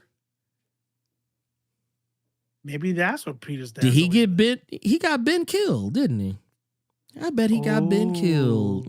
Or killed Ben. Ooh. He is the criminal that ran and killed Ben by accident. Ooh, Yeah. That would be fucking, I'm not gonna lie. Okay, so this is what, I'm gonna tell you what I thought was actually happening here. So as I was actually watching the show, and yeah, we see Aunt May, she's at the fucking prison, and she's like waiting for somebody to answer the phone. 2 thoughts crossed my mind. I was like, wait a minute. Is this why they haven't been talking about Ben? Like, is this why they've kind of been dancing around talking about Ben? I was like, is it because that motherfucker doing a bid? I was like, is he doing a bid? I said, or is she going to go talk to his killer? And then all of a sudden they cut the fucking camera and you see this motherfucker. I was like, bro. I'm calling it. He killed the dad. I bet you Peter doesn't know because they did it to protect Peter. Yeah, probably. And he's gonna find out, and that's gonna be a whole thing. I bet you he killed. It's gonna be by accident. It's gonna be like Ben tried to stop him from, you know, don't rob this place, and he accidentally gets shot and whatever. Right. But I guarantee it's not gonna be cold blood. Right. Yeah. No, I'm with you on that shit. I don't think it's gonna be cold blood. I think it's gonna be like some wild, like, man, I didn't mean for this to go down like this type shit. That's the type of shit I'm expecting. We also got the symbiote. I mean, technically, we already had the symbiote. Also, you know, Robo, I want to ask you a question on this. What did you think about the way the show did the time close the loop? Yeah, like when you realize, because when we first watched the show, there's a point where first episode, there's a part where Doctor Strange is like, I'm not supposed to be here, and he's like, he acts as though like something's wrong, right? And then we find out the reason why is because that motherfucker literally just found out that he was about to show up at this fucking place and he didn't fucking believe it. And now he's at the motherfucker. He's like, oh shit. Because the whole time, the whole time that Norman was like clowning him, I was like, damn, dude, he is reading the fuck out of Norman's reading the fuck out of Doctor Strange. In this fucking scene. I was like, he is cooking his shit. He's like, oh yeah, y'all fucked up the school. Y'all did this. And Doctor Strange the whole time was like, I don't know what the fuck you talking about. I was like, oh shit. I was like, are they doing some multiverse shit? And it's like, nah, this time travel, bitch. I was like, oh damn. So I read some things in a couple places where like they're talking about time paradoxes and it doesn't make sense because if this didn't happen, this had. I think people keep forgetting about the whole like how time works. Yeah. In the deal. If everything is all strung out, right, and they're all like different types of time travel, and I know Loki's like they try to like tie it up with Loki, but people are clearly still time traveling. So maybe there's like maybe the strands are just closer together and they're like in order now, but there's clearly multiple timelines. So obviously there's a timeline where there was no portal. Peter keeps walking in that day, and he never becomes Spider-Man. You know what I mean? And the spider, and you know what I'm saying? Like there's a bunch of different strands of possibilities, and him going back and the spider dropping. Maybe there's a timeline where he smashes it. Like we don't even know. Let me tell you something. That's what I thought was going to happen. That's actually what I thought was going to happen when the spider went through in this episode. I was like, because they played that scene back. Yeah. And if he had, that would have been a good way for it to tell us, like, oh, that was a different timeline. But here's the deal. Check this out. Them going into that portal and going down, and then like, oh, wow, that was us. You don't know that. That could be an alternate timeline where another dude gets the spider taken out, and you know what I mean. Like, and that was another Doctor Strange and another symbiote at the beginning of the season. Like, not to say they'll clear it up. I'm just saying that when you know that every decision you make causes a break off in an alternate timeline with variants, and we know there's similar worlds out there. Not all of them are different, like in the Multiverse of Madness. Right. Then that portal that they saw at the end of the season could have been a different Peter. You know what I mean? Like, who knows? I also just love the fact that like this is clearly like you know all these symbiote monsters and whatnot that are trying to come through the portal, but we know we're gonna get an actual like legit symbiote deal because they do the whole thing where they did the same thing as Venom, and they always do that shit. Like it actually because that was the other thing. So, like, because we know from the first episode that, like, the spider that bit Peter didn't die. Like under normal circumstances, I was like, oh, yeah, the spider, like... they smash it, yeah. Yeah, like, they usually, like, get smashed or whatever. But, like, the spider crawled onto somebody else's bag. So, like, the whole season, I was like, ooh, are we going to find out, like, who that spider ran off with? Like, we're, or whatever. But then, of course, we find out later that, also, like, it's such a weird fucking loop because the spider was all... that could be it because it sounds like they're doing a little bit of Ultimate mixed with a little bit of, like, 616. Because Norman finds the motherfucker. He finds that fucking little... piece of gloop, and he's gonna fuck with it, and we know that Harry's gonna be messing with some stuff. So we know that like by the way, I just want to get back to this. Look at these fucking names on here, dude. Look at this. They got fucking Electro on here, dude. Fucking Electro is on this bitch. Hobgoblin is on this motherfucker.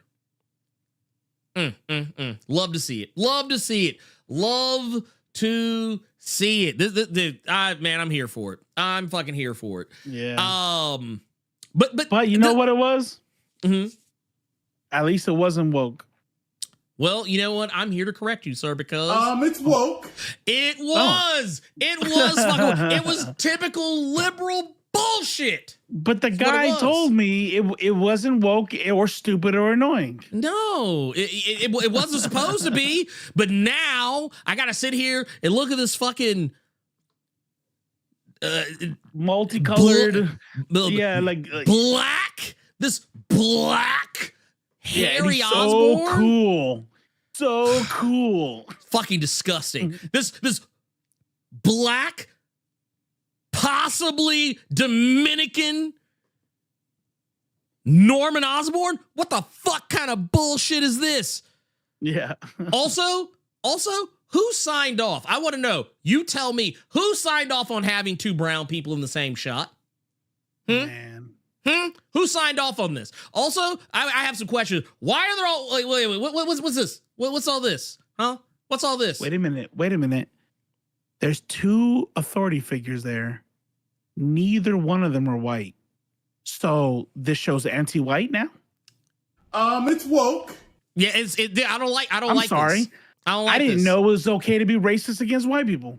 You know what? I feel, what? Personally, I don't appreciate the fact that we're now...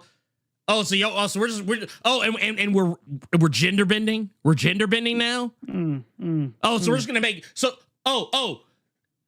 the lizard's a woman now, huh? Where are her kids? Yeah, where are her children? Why is she not at home? Why is she not at home? Actually, here's a better question. Is that even actually a woman? I think we have to transvestigate this. I think we have to transvestigate it now. Honestly, I think we need to transvestigate this. I think I need to see baby. Let me tell you something. I could always pictures. tell. I could always tell. I could just always tell. Always. You know what? See, I don't know if you know this, but like if you look at her jawline, that's a man's jawline. Yeah. So you know what? So there you go. Case here. You know what? Here. No, I got y'all. Case closed. Please. Case closed. We figured it out. That's right, Nerd Large. Look, you heard it here first. Yep. From the nerds of culture. I wanted to let you know, if you're white, be proud of that shit. It is okay. Do not let the liberal woke mind infected mob tell you that you can't be white. It is okay to be white. It's legal again. It's legal. And you know what? It We're is taking now our legal country back. to be white again. Yeah. We're taking our country back. What do you mean we? Yeah. I'm just saying you. You know, matter of fact, it's so okay to be white. You can walk around as a white dude with a white mask on your face. Man, that's wild. Oh my God. Yep. You can do it. Yeah. Are we in spoilers? I think we're coming to the end of the conversation, but yeah, we were in spoilers. Yeah. We were just talking about this shit. I'll say this much. I'll say this much for it. I don't appreciate this all this DEI, all this wokeness. I was told that the show was not going to be woke and annoying, and you know what? I'm suing. I'm suing for false advertisement. I'm suing the actor. Yeah, I think who allowed me to be exposed to this heathenous, sinful. You know what? I think we should have a joint suit. I think we should all come together and sue. We should all come together and sue. I was told this show is not going to be annoying and woke, and now I've seen. Oh my God! I think there's Black Norman Osborn, Black Harry Osborn, Brown. No, too many niggas. No, I don't like it. I don't appreciate this. John Stewart, you messed it. You got it wrong because it's Transvestigation Incorporated, right? So they're pro transvestigation. So it'd really be Transvestigation Incorporated, making you show me your dick and vagina to make sure you're not a pervert. Huh? That's, you know. Well, I mean, but who's you're not coming? Check? You're not coming to this bathroom until let me see it. I want to see your pee-pee. Okay, good. At least I now know you're not a pervert. Like, be like, sir, this is a Wendy's. Yeah. I'm gonna have to ask you to leave. Nothing says I'm not a pervert. Like, we need your daughter to drop her pants to make sure she can be on this volleyball team. I'd be like, sir, that's what they want. That's what they got, dude. We're gonna read some more super chats. We do have some more, but I want to share a quick story about a moment that could have gone a certain way and didn't. Okay. We had a soccer team here in Memphis. We would take Cersei to go to the games. And the way Cersei has been wearing her hair, especially like lately.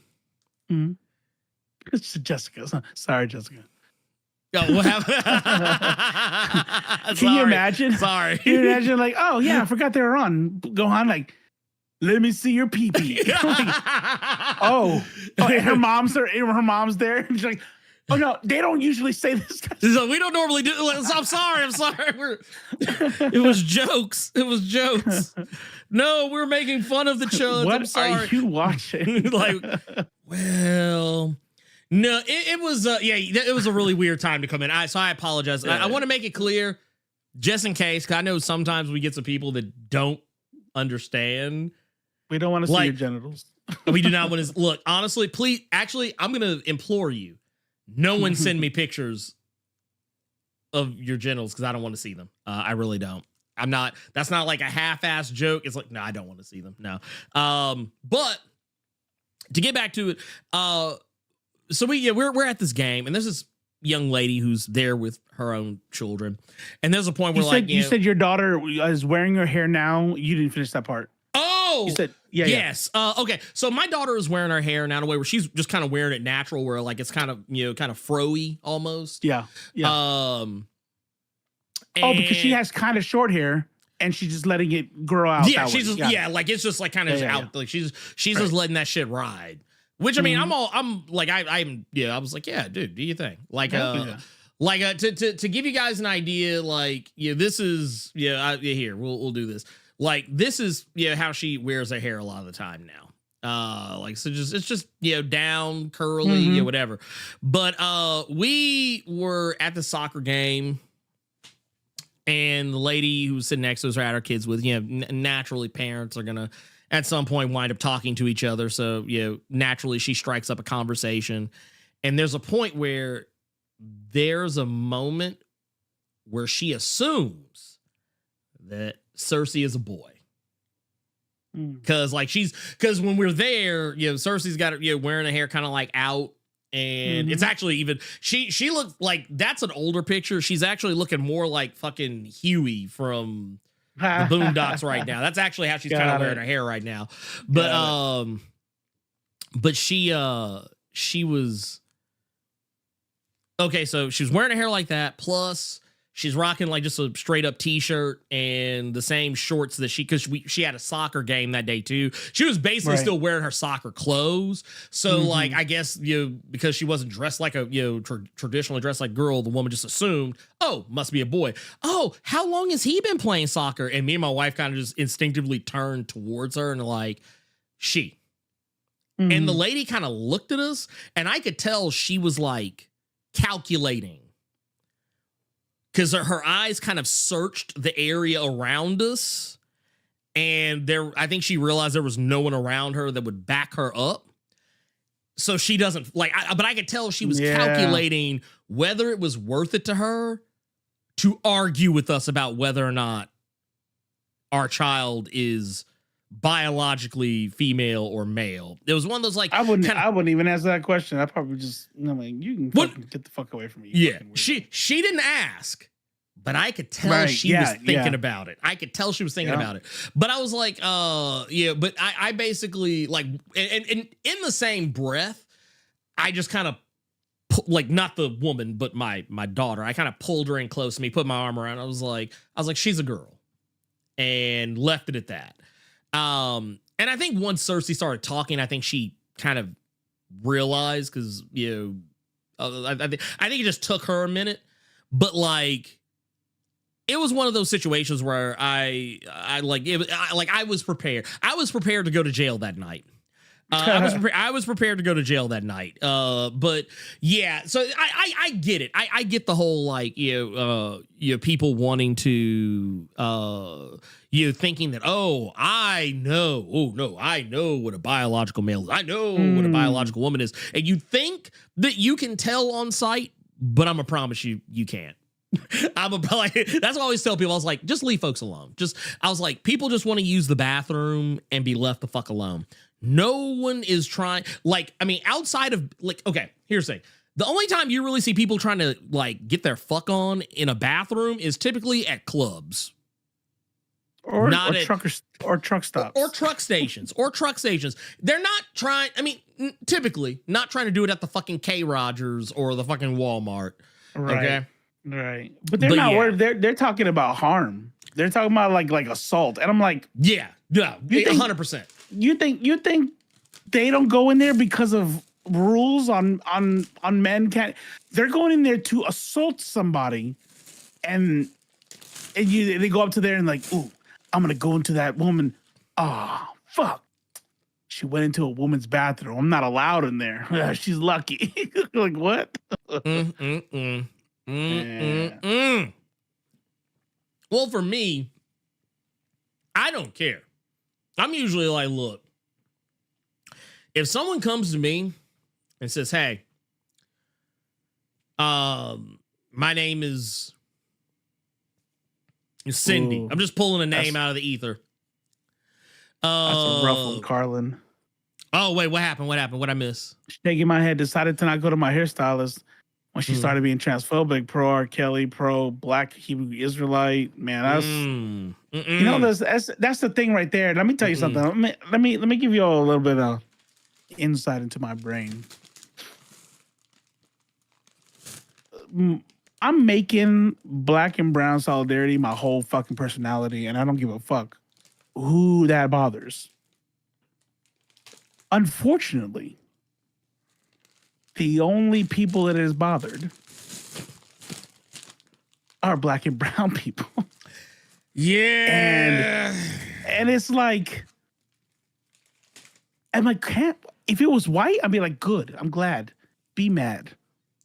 And it's like, when I see I got into it on Threads, and it was a thing I had shared about these Polynesian, I think it was Tahitian, like high school girls They were like in their school outfits, and they were dancing to the thing, and everybody in the audience was like cheering. And then this other girl came up, and they were doing like a battle dance, but it was friendly, and everybody was just like going like, hey, hey, and it was just like, it was so wholesome and so happy and so joyful, and it was brown as fuck.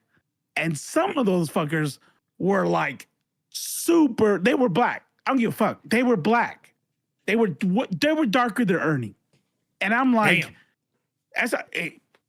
and I go, I know what the fuck I know they're not fucking African American. I know they're not. I go, gotta love to see it. That's why nobody's gonna ever pull me off this black and brown shit. Mm-hmm. I love to see the happiness in cousins all around the world. Talk to him. This girl comes up and says, I love this for us. Claps. Heart react, whatever. Mm-hmm. Another one comes up. Who's us? These people are from whatever I can't remember the island, but it was some Pacific Islander. They're not black. And then she tags me and like, you're not black. So what is this us? And I'm being charitable as fuck. I'm being nice, right? And I'm like, well, what I said, well, what I'm saying is they are us. I'm not black, but you are us. Like, I think that the global South, the brown and black people of the global South, who are the majority of this planet, should be together. By the way, and that has nothing to do with like not loving who your specific community is. You know what I mean? Like, I'm not trying to say like I'm not saying like I'm part of the African American community, but the Black African community, I'm gonna be in community with them. You know what I mean? And we should all be in community with them. And it's like, she goes, and she refused to hear it. She was like, sounds like you're trying to pander. Like, you're not black. These people are not black. I'm like, first of all, do you not know how exploration, migration, like, do you see how dark those people are? Do you know where humanity came from? Do you understand how trade routes will work and colonization works and the transatlantic slave trade works? Like, are you fucking stupid? You know, just because they look Asian, they're black as fuck. They're Asian. They got Asian features, and now they're not black. I'm like, and she just, and then she blocked me. And let me tell you something. The whole reason for me saying all this was like, instead of being mad, instead of like, you know, bitch or whatever, you know what I mean? Like me being angry, that shit makes me sad. That's like fucking that. I can't help it. It's a stranger on the internet, but sometimes I'm like, it doesn't shake my resolve. The community's always going to be there. I'm straight up black and brown forever. You know, I don't care what Hispanic thinks, like, well, you're not black. I don't give a fuck. I know I'm not black. I'm not saying that. I'm saying that we should be in community with each other. And when I hear that shit from black and brown people, and they're like, you're stupid, you're trying to be that. I'm like, dude, are you fucking dumb? Like, we are going to lose every fucking time. Because we got so many fucking dumbasses that want to just be in their own little fucking bubble. And yet we got fucking white supremacists that are Norwegian, Swedish, French, English, Scottish, Irish. Like, they don't give a fuck. They're like, you're white, let's go. And then they fucking be all white supremacists together and they fucking take over. Yeah, we got these motherfuckers out here talking about, you're not actually Caribbean because you speak Spanish. The Caribbean, you know, shut the fuck up. Using words like tethers, like, what the fuck is wrong with you? You fucking stupid. This is why we're going to lose. Okay, that's it. Sorry, I just lost a little bit. Message.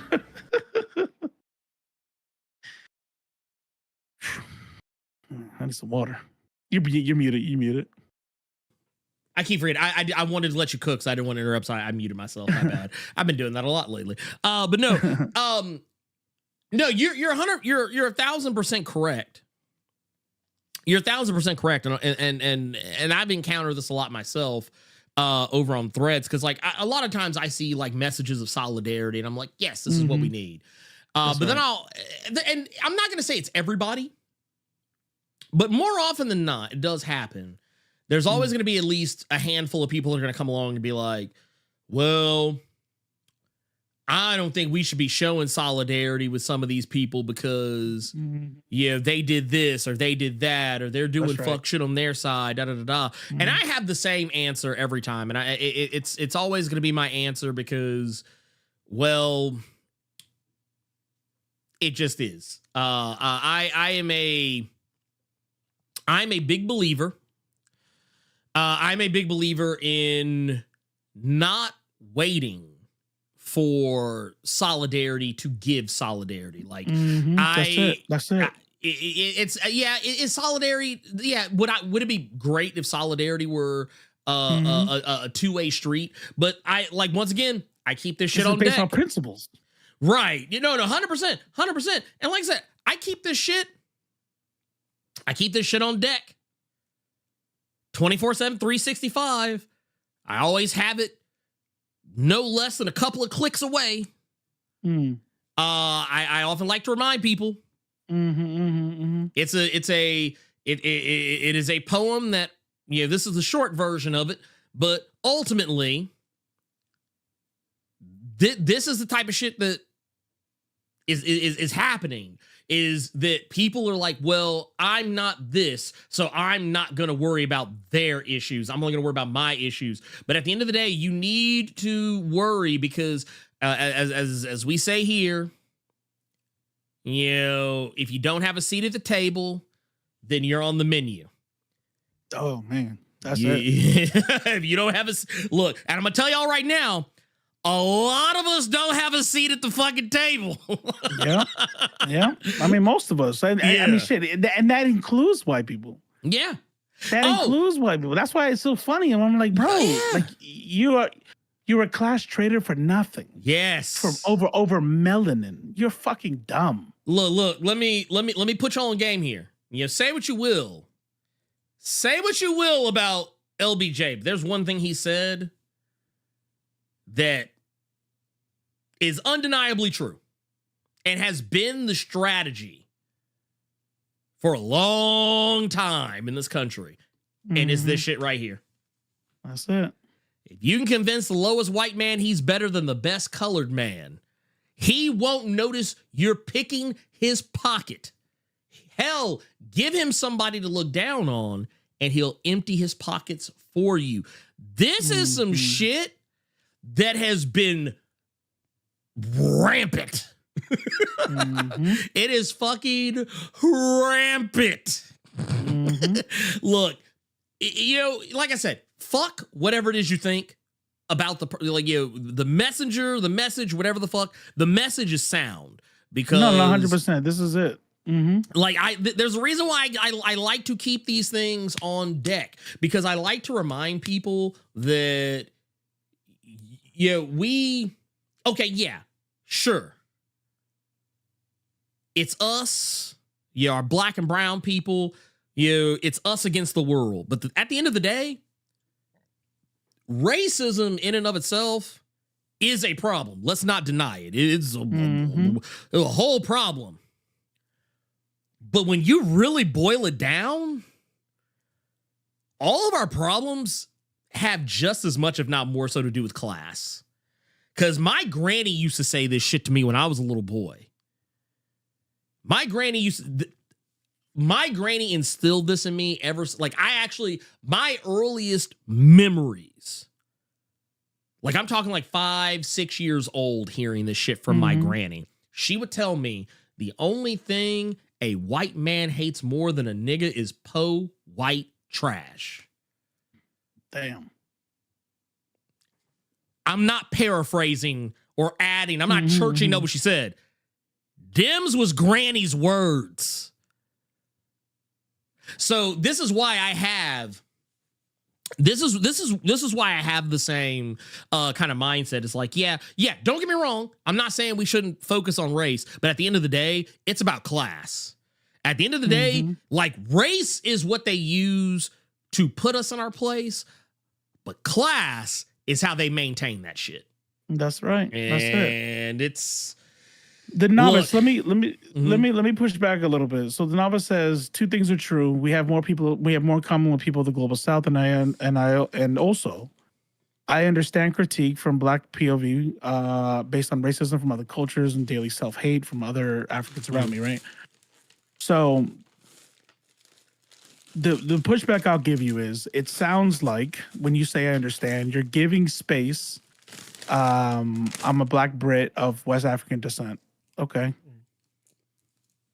That does actually change things because you're like, I'm not gonna lie, that was a screwball. You kind of fucked me up with that one. He's like, God damn, you know, like the self-hate from Africans. I'm like, wait, so I don't. Here's what I gotta say. You're giving space for this stuff, right? And I do this thing. If you watch my stream, if you've seen me, you've heard me say this. I talk about a consistent framework.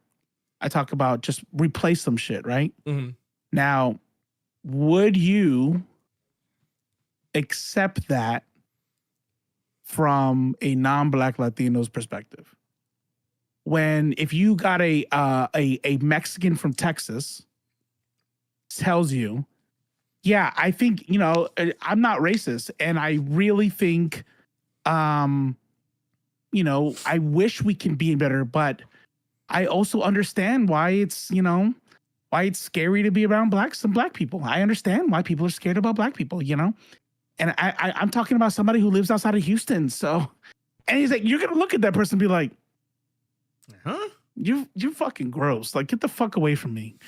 You know what I mean? And so I think about stuff and I go, I need to be able to like check that. If I showed a Black community a video of a Mexican guy, this happened, and he's being like ultra racist, right? It just recently happened. That guy who was like, y'all can't take care of yourselves and this and that. And then the comments were flooded with, this is why this Black and brown shit is stupid. This is why I don't give a fuck about Latinos. This is why. And I'm like, oh my God. Like, you're falling for the bullshit that white people fall for about us. Yeah. Like, how many times have you looked at videos being shared on the internet, especially amongst like right wing groups, of Black and brown people behaving poorly? Like, how many videos have you seen of the Punch Out game where some Black teen comes up and knocks somebody out? You know what I mean? And those videos piss me off, but not for the reason people might think. Yeah, it pisses me off because people kind of like lock into like what they're watching and they're like, oh my God, oh, why would that kid do that? Oh, that's fucked up. And then you start seeing stuff like, see, I'm not racist, but and I'm like, you stupid fucking bitch. Like, do you understand that they shared this to feed that? And everybody just falls for it. Now, we as Black and brown people can see a video of a Black and brown person being a criminal, being a piece of shit, beating his wife, kicking his dog, murdering somebody, whatever the fuck. And we know that those are individuals. I'm like, I'm not gonna look at a fucking a Hispanic dude saying the N-word at his Black neighbor on a video and then let that motherfucker represent Latinos. That motherfucker's a piece of shit. And every motherfucker who agrees with him is a piece of shit. You know what I mean? So I flip it. I'll read your stuff after I'm done talking. I can't do two things at once. I got ADHD. So I'm not trying to ignore what you're saying, just so you know. So I flip it and I go, okay, what if I watch a video on someone Black just being like nasty about Latinos? Now, given like Black culture outside of like New York City, Chicago and shit, is probably going to be towards Mexicans, right? Because they're usually the people largest in connection, whether it's California, New Mexico, Texas, right? Do I go, maybe I'm wrong about this Black and brown shit. Look at this video I saw about somebody being super racist about Mexicans. I know I'm not Mexican, but I guarantee they would look at me the same way. That would be stupid. That would be dumb of me. that'd be like, I'm disappointed in that person and every person that agrees with them, but that doesn't shake my resolve for Black and brown solidarity. And so when I think about, and I know I'm not Black, so people say this people said this on my stream, and I'm like, I'm pretty confident. I got a very good, I think there is Black issues that I know that it's not my business. You know what I mean? Like there was one time where there was this talk on Black Twitter about women wearing bonnets while going out and shit like that, and you know, what is this? It looks trashy and yada yada yada. And I noticed there was a bunch of Black people talking about other Black people about Black culture and bonnets and shit. And I'm like, I remember that shit. I have an opinion. You know, I think women should be able to wear whatever the fuck they want. But this is a pretty fucking Black conversation right now. And it's not really for me to, you know, but there are other shit that I'm like, so anyways, if I'm talking about it, I already feel like I can talk about it. You probably can't tell me shit unless I respect you. Like if Ernie says, hey, I didn't think you should talk about that stuff, I would look at it different than some stranger in the chat. Right. But,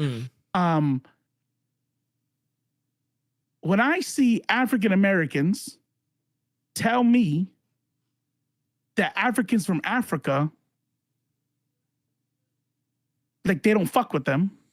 I'm not gonna call it racism because racism is a byproduct of power, but it's the same logical bridge that you're making when it comes to why white people are racist and don't fuck with Black people. They take these personal experiences and then superimpose them on an entire population. And that's the shit I'm like, no, you gotta call that shit out. You gotta weed that shit out from your brain, or else we're just never gonna get this right. All right, I'm gonna scroll up now. I'm sorry. No, you're good. No, all I was gonna say is that I remember a time where I used to have a weird opinion about certain things, and largely based on experience. But I've learned a lot over the years and discovered that, and I think I actually saw, like, maybe it was a TED Talk or something. I don't remember what it was exactly, but I remember watching this video. This woman was giving a talk about African education, and talking about how that's kind of why Africa's been stuck in this loop, and why there's a little bit of, not saying, when I say ignorance, please believe I'm saying ignorance just in terms of just not knowing, not being stupid. But there's an ignorance about what Black Americans go through versus what they go through. And it's because the education system has been neutered in such a way that in Africa, they don't learn their whole history. Like, I think that was kind of one of the things one was talking about. She was like, due to colonialism. Due to colonialism, yes, they don't learn their, Africans in Africa do not learn their history a lot of the time until they're already out of school. So any like indoctrination under normal circumstances is baked into them from a young age, and they have to, and one of two things that, and because this is how it is here in the States. One or two things happens when you're introduced to new information that is true. You either accept it, or you push back against it, or it's too different from your worldview. And this is evolutionary shit right here. You are designed to push back against it. And by the way, I saw your thing about Pan-Africanists, and I'm just aware, for example, to be a guest when Black Americans talk about their specific struggles. I felt this one. This is, you are right. And by the way, I agree 10,000%. No notes. Because that's something that I am like hyper aware of when I'm on my Black and brown rant. You know, and again, if you haven't seen hear me talk before, you know, this might be the first time, but other people have heard me say this multiple times. And I always have to re-clarify, and then, you know, and then Elite's like, we know, bro, calm down. And I'm like, no, I know. I'm just saying for the new people, you know? It's just in case. It might be new people. I'm never going to be that I know Black poppy thing. It's I'm not Black has nothing to do with anti-Blackness. My I'm not Black is, and I feel this way towards mixed race people too, by the way. When I say mixed race, I mean Black and white. If you are Black and white and you did not get blessed with African phenotypes, then you need to understand that you need to check that. Now that's different in if you want to call yourself black. But what I'm saying is if you are light skinned like a motherfucker, have European textured hair, and your eyes, nose, eyebrows, lips, everything is fucking European, then you are not moving through the world like a black person. And you need to be able to check that. And so I know that I am about a quarter black as a Puerto Rican dude. Puerto Ricans typically are. But I don't have Afro textured hair. I don't have Afro features. I don't have, you know what I mean? Like there's nothing about me that goes, are you part black? My brother is always always says he looks like Chris Brown. He always some like light skinned black guy because my brother has a lot of Afro-centric features. But I know I don't. I know I do not move through the world as a black man. I move through like a Latino. Like of course we have our own. We all have our struggles. We all have our, you know what I mean. But I'm not black. Like I'm not hated like a individual who is perceived as black is hated by white supremacists. You know what I mean? And so I have to be able to check that. I have to I don't ever want to make it seem like I'm co-opting struggle. You know what I mean? Yeah. That is the reason why, I don't know. I feel like the world kind of forgave her. Not to dive off a cliff here on this, but you know, when everybody was like doing the whole, man, you know who would be so awesome to play Storm? Man, it would be really awesome if they got what's old girl's Elphaba. Cynthia, is it Erivo or Rivo? Okay. Yeah. Old girl right here. Old girl right here. Yeah. I think that's dope. It should not be good? I had not because it has anything to do with being African, but like I was really shocked that a lot of people were like giving her the grace. Oh, because I should let you finish. I still feel a little tight about some comments that she made about Black Americans because she made. See, I didn't know. What did she say? It's weird. It was something of like. There were like certain like tweets and shit that she was like it was never really anything specific she said, but things that she seemed to co-sign. So for me, I was like, not a good look. Not a good look. So it's not that she wouldn't be a good Storm. You just don't like her. I just don't like her. And she needs to go somewhere. I don't think it ain't got shit to do her acting ability. I'm just like, no. Okay. You know what it was? Because she was playing Harriet Tubman. It was when she was playing Harriet Tubman. That's when the shit came out. Because she was basically kind of like saying some shit that like, let me see if let me see. I'm gonna pull this up because actually I have this is she was basically trying to criticize the way Black people talk in America. Like, basically the way we talk is ghetto and you know who probably got her? What's that? What's that dude's name? He has like a almost like sounds like indigenous. What's his name? It's the guy who says we out here. It's like MM something or fuck. I always read his shit and I always look at his name and I'm like, I don't know how to pronounce that shit. Yeah. Oh, this was one of the other ones too. Like she got caught out here retweeting this bullshit. Not realizing how damaged they are themselves. It's not. Example, this person here. See, I think let me tell you something though. It's something that's him right there. Some in Cho or whatever. Was it? Oh, yeah. I know. Okay, man, I love it. That dude does not miss. Usually somebody will put out some shit and I'll be like, I don't know about that one, but you know, it's like I've never seen him put out anything that makes me. He's always on. I'm like 100%. Anyways, he's always on game. Something that I can relate to that I wonder, like, and this is pulling shit on my, like, obviously I don't have the experience, but as a Puerto Rican dude raised outside of Puerto Rico and not taught Spanish and wasn't raised in the Bronx or South Florida or anything. I was raised on Marine Corps, bases. As you grow up, there's a sense, you kind of develop a identity complex kind of thing where you're kind of like, I'm Puerto Rican. I'm proud of being Puerto Rican, but like, I'm not looked at as one by the yada, right?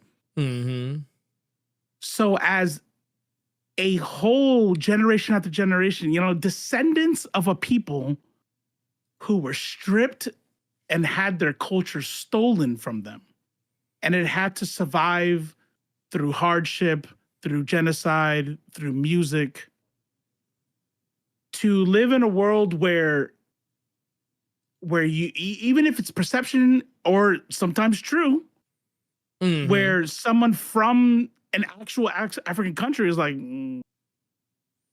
I don't know you. You know what I mean? It's like, okay, but what the fuck? Because America's run by white people. Like, where's my land? Where do I do? Where do I go? Where do I fit in? And let me tell you something. I don't have anything to say outside of like, I feel that, and I wonder when people like me like overthink shit, because I'm an overthinker like a mother. I can only imagine like to be like, well, fuck this country. I only exist in this country due to slavery.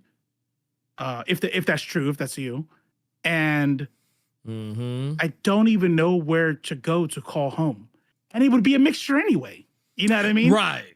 It's like, okay, I guess I could pick between Guyana, Kenya, and all that, whatever the fuck. And it's like, God, dude, like they white supremacy has been a cancer. It's been fucking fucks us all up. Plague. A fucking plague on our houses is basically what that shit's fucking been. Yeah. Yeah, my cat's pretty awesome. Yeah, there was a point where I could see a little bit more of your camera than they can. And I could actually see your cat's eyes. Oh, because you got the Discord, yeah. Yeah, I was like, oh, little motherfucker. Oh, so sweet. I am gonna pull up some more super chats here. We got some from earlier. This is from Tubes of One with the 40 months of the Blerd Club Silver Mine out here just getting it. Says nothing less from Craig of the Creek's head writer, which that's talking about Jeff Trammell from earlier. Fantastic. I say it all the time. Craig of the Creek is goated. These are just facts. I don't make the rules. Show is woke. I love it.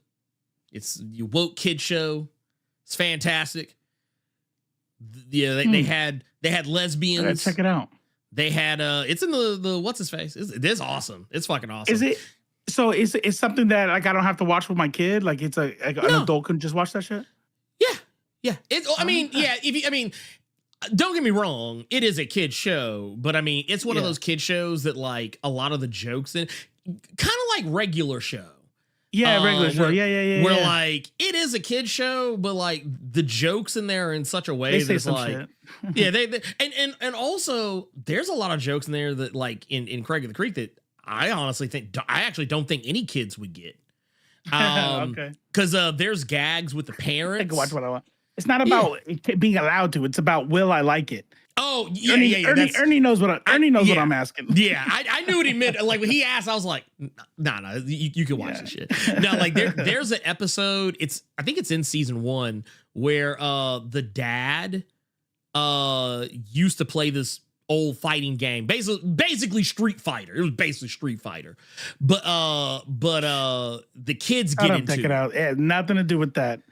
Oh, I cry at movies. I don't give a fuck about none of that shit. I just don't. It just doesn't speak to me. People always say that shit. You know what else I hate?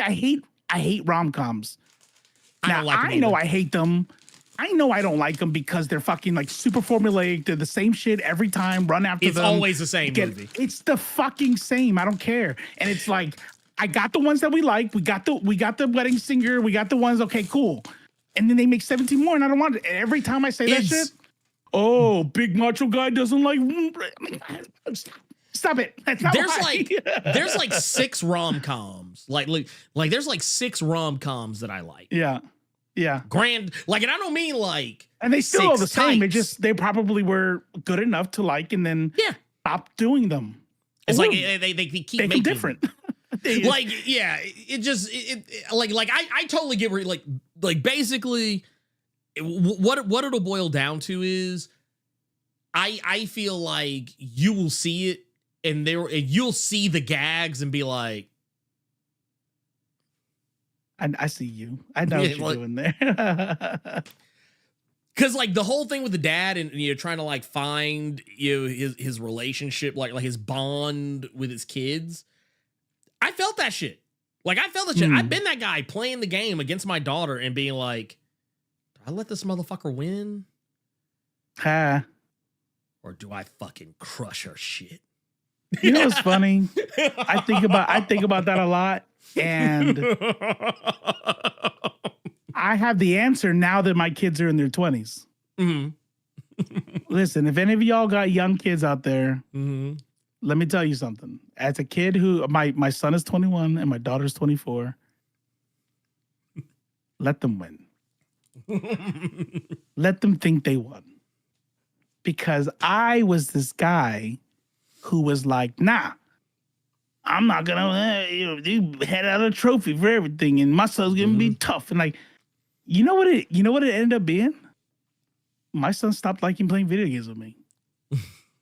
And that shit broke my heart eventually. Eventually, when he got old enough and he didn't feel compelled to, he stopped because I wasn't fun to play with. I wasn't, you know what I mean? I'm like, okay, you fucking suck. You get mad, you get too serious, this and that. You fucking crush me. Okay, I'm not good enough to play against you. I'm like, oh, wait. And I just wish I had been like, yeah, I was fun when I wanted to be fun, but then I was like, I had to be like, oh, my kids are gonna be disciplined. Kids don't get their ass whooped enough these days. I was a fucking dumbass. Dude, let me if I can go back in time, I'm glad there's no time travel because I would meet myself and I would just beat his ass. And then I don't know if Marvel got it right. You know what I'm saying? Like maybe I fucking crush my younger self and all of a sudden I got a crooked nose. God damn it. It is all one timeline. Well, it's hilarious because like, I kind of slick almost had that happen with me and Cersei. Because I was kind of the same way. Like when we would play, sometimes I would forget that like, hey, we're just playing for fun, and I would like get mad when we were like we would play games where we're playing with each other, not against each other, and I would be kind of harder for like oh no, you're supposed to, and then one day she stopped wanting to play with me, and it was a while. Like granted, she's only 9 going on 10 now. No, she's getting old enough. That's about that time, by the way. Yeah. And she's old enough to I just play on my own things. Yeah. Well, and then it got to a point where like, I think there was about a year or so where we just really didn't play much together. And now we do again, but it's because I found that place where I can be like, hey, just have fun. We're just chilling. It's not that big a deal. And also like if she's like, and it also helps too that she's gotten a lot better at video games because she actually went and just played by herself and just said, yeah, I'm gonna go do my own thing over here. And now that like, she's gotten better, she has a better understanding. Like, and a lot of it too was just the fact that, I love my daughter to death, but she has a lot of me in her and she don't like listening. She don't like people to tell her how to do shit. She wants to figure it out for herself. And I totally get that. So I had to actually sit back and kind of reassess how I interacted with her with that and be like, hey, let me explain this to you in such a way where it doesn't feel like I'm trying to tell you what to do. It's more of it feels like more of a suggestion of what you should probably do. And now we play like we play like, yeah, I mean, granted, we don't play like a lot of hardcore stuff, but like we'll play like, Mario Kart, and she actually like she's gotten good enough to the point where she beats me. Like usually she used to never be able to beat me, but like we'll be playing like 150cc and she'll clean me up sometimes. And like and not like let me slow down before I cross the finish line so I can let her. No, like she actually legit beats me. That's good. I love to see it. Like I feel like because it wasn't a long-term thing, I feel like it was just enough to make her want to be better, but not like fully. Like I feel like if I would have kept at it, I would have been in the same boat where she probably would have been like, yep, nope, never playing with you again. And I would have been like, damn, now I need to go time travel and break my fucking nose. I'll tell you, the chat, the timeline with Right Face. Streaming on Mag when he streams. See, then it would be good that I'm on Marvel Rivals and shit.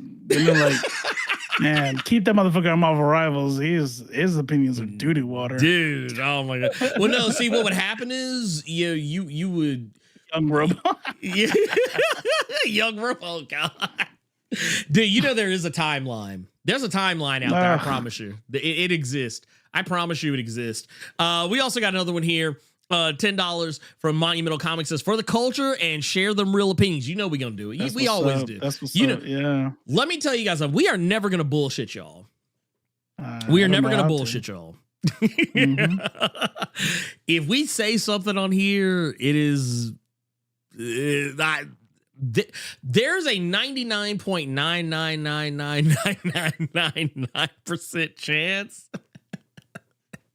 it's because that's what we think. Yeah. I was talking about this with Chris the other day. Mm-hmm. I said, I think my problem, like, and Elite's alluding to it with the streaming and stuff, but oh yeah, my problem is I don't know how to, like, I don't know how to make the switch, the flip in my brain to content creator. I'm guy who likes to talk. And let me tell y'all something. If you've ever seen a video, if you've ever seen a short, a TikTok, a Threads post, it is one, I don't know. Sometimes I tried it. I'll try to be good about it and like, oh no, let me share some news or something. But I would say 98% of the time, it's because I want to say that thing. I receive information and I'm like, ooh, I'm gonna cook this motherfucker. Like, and I need to post. I need to put out a video because I got something in my head and I want to put it out there. A content creator, that happens. I'm sure Ernie reads a book and like, ooh, I'm gonna fucking write a video. This shit is tight. But Ernie's also a content creator, and there's shit that he's like, well, there's nothing that really fucking like made me want to make a video. I still got to make videos because I got bills to pay. You know what I mean? Yeah. And for me, I'm like, I don't know how to fucking get my ass in gear to do shit because I'm obligated to. I only do shit because I want to, and that doesn't provide enough content. I mean, man, there have been sometimes I've actually tried and been like, man, I ain't got nothing here, man. Delete this shit. Yeah. But like the other day, I actually had I had not an interaction with, but apparently I struck some lightning the other day talking about old boy. We talked about before, Black Sands guy, Manuel Godoy, really? His name is. I remember because I shared that thing, and then you said when you commented on it, you said you started seeing nothing but Black Sands shit again. Yeah. So what happened? No, so basically I put up a thread. Basically, and I actually like I was professional about that shit. I actually put how many. Here, I got you right here, pimp. I got you right here, pimp. I was like, man, look, I was like, here, I'm gonna do like a legit thread. I was like, I got like numbers on that shit. Like, yeah, this is part 1 of 9.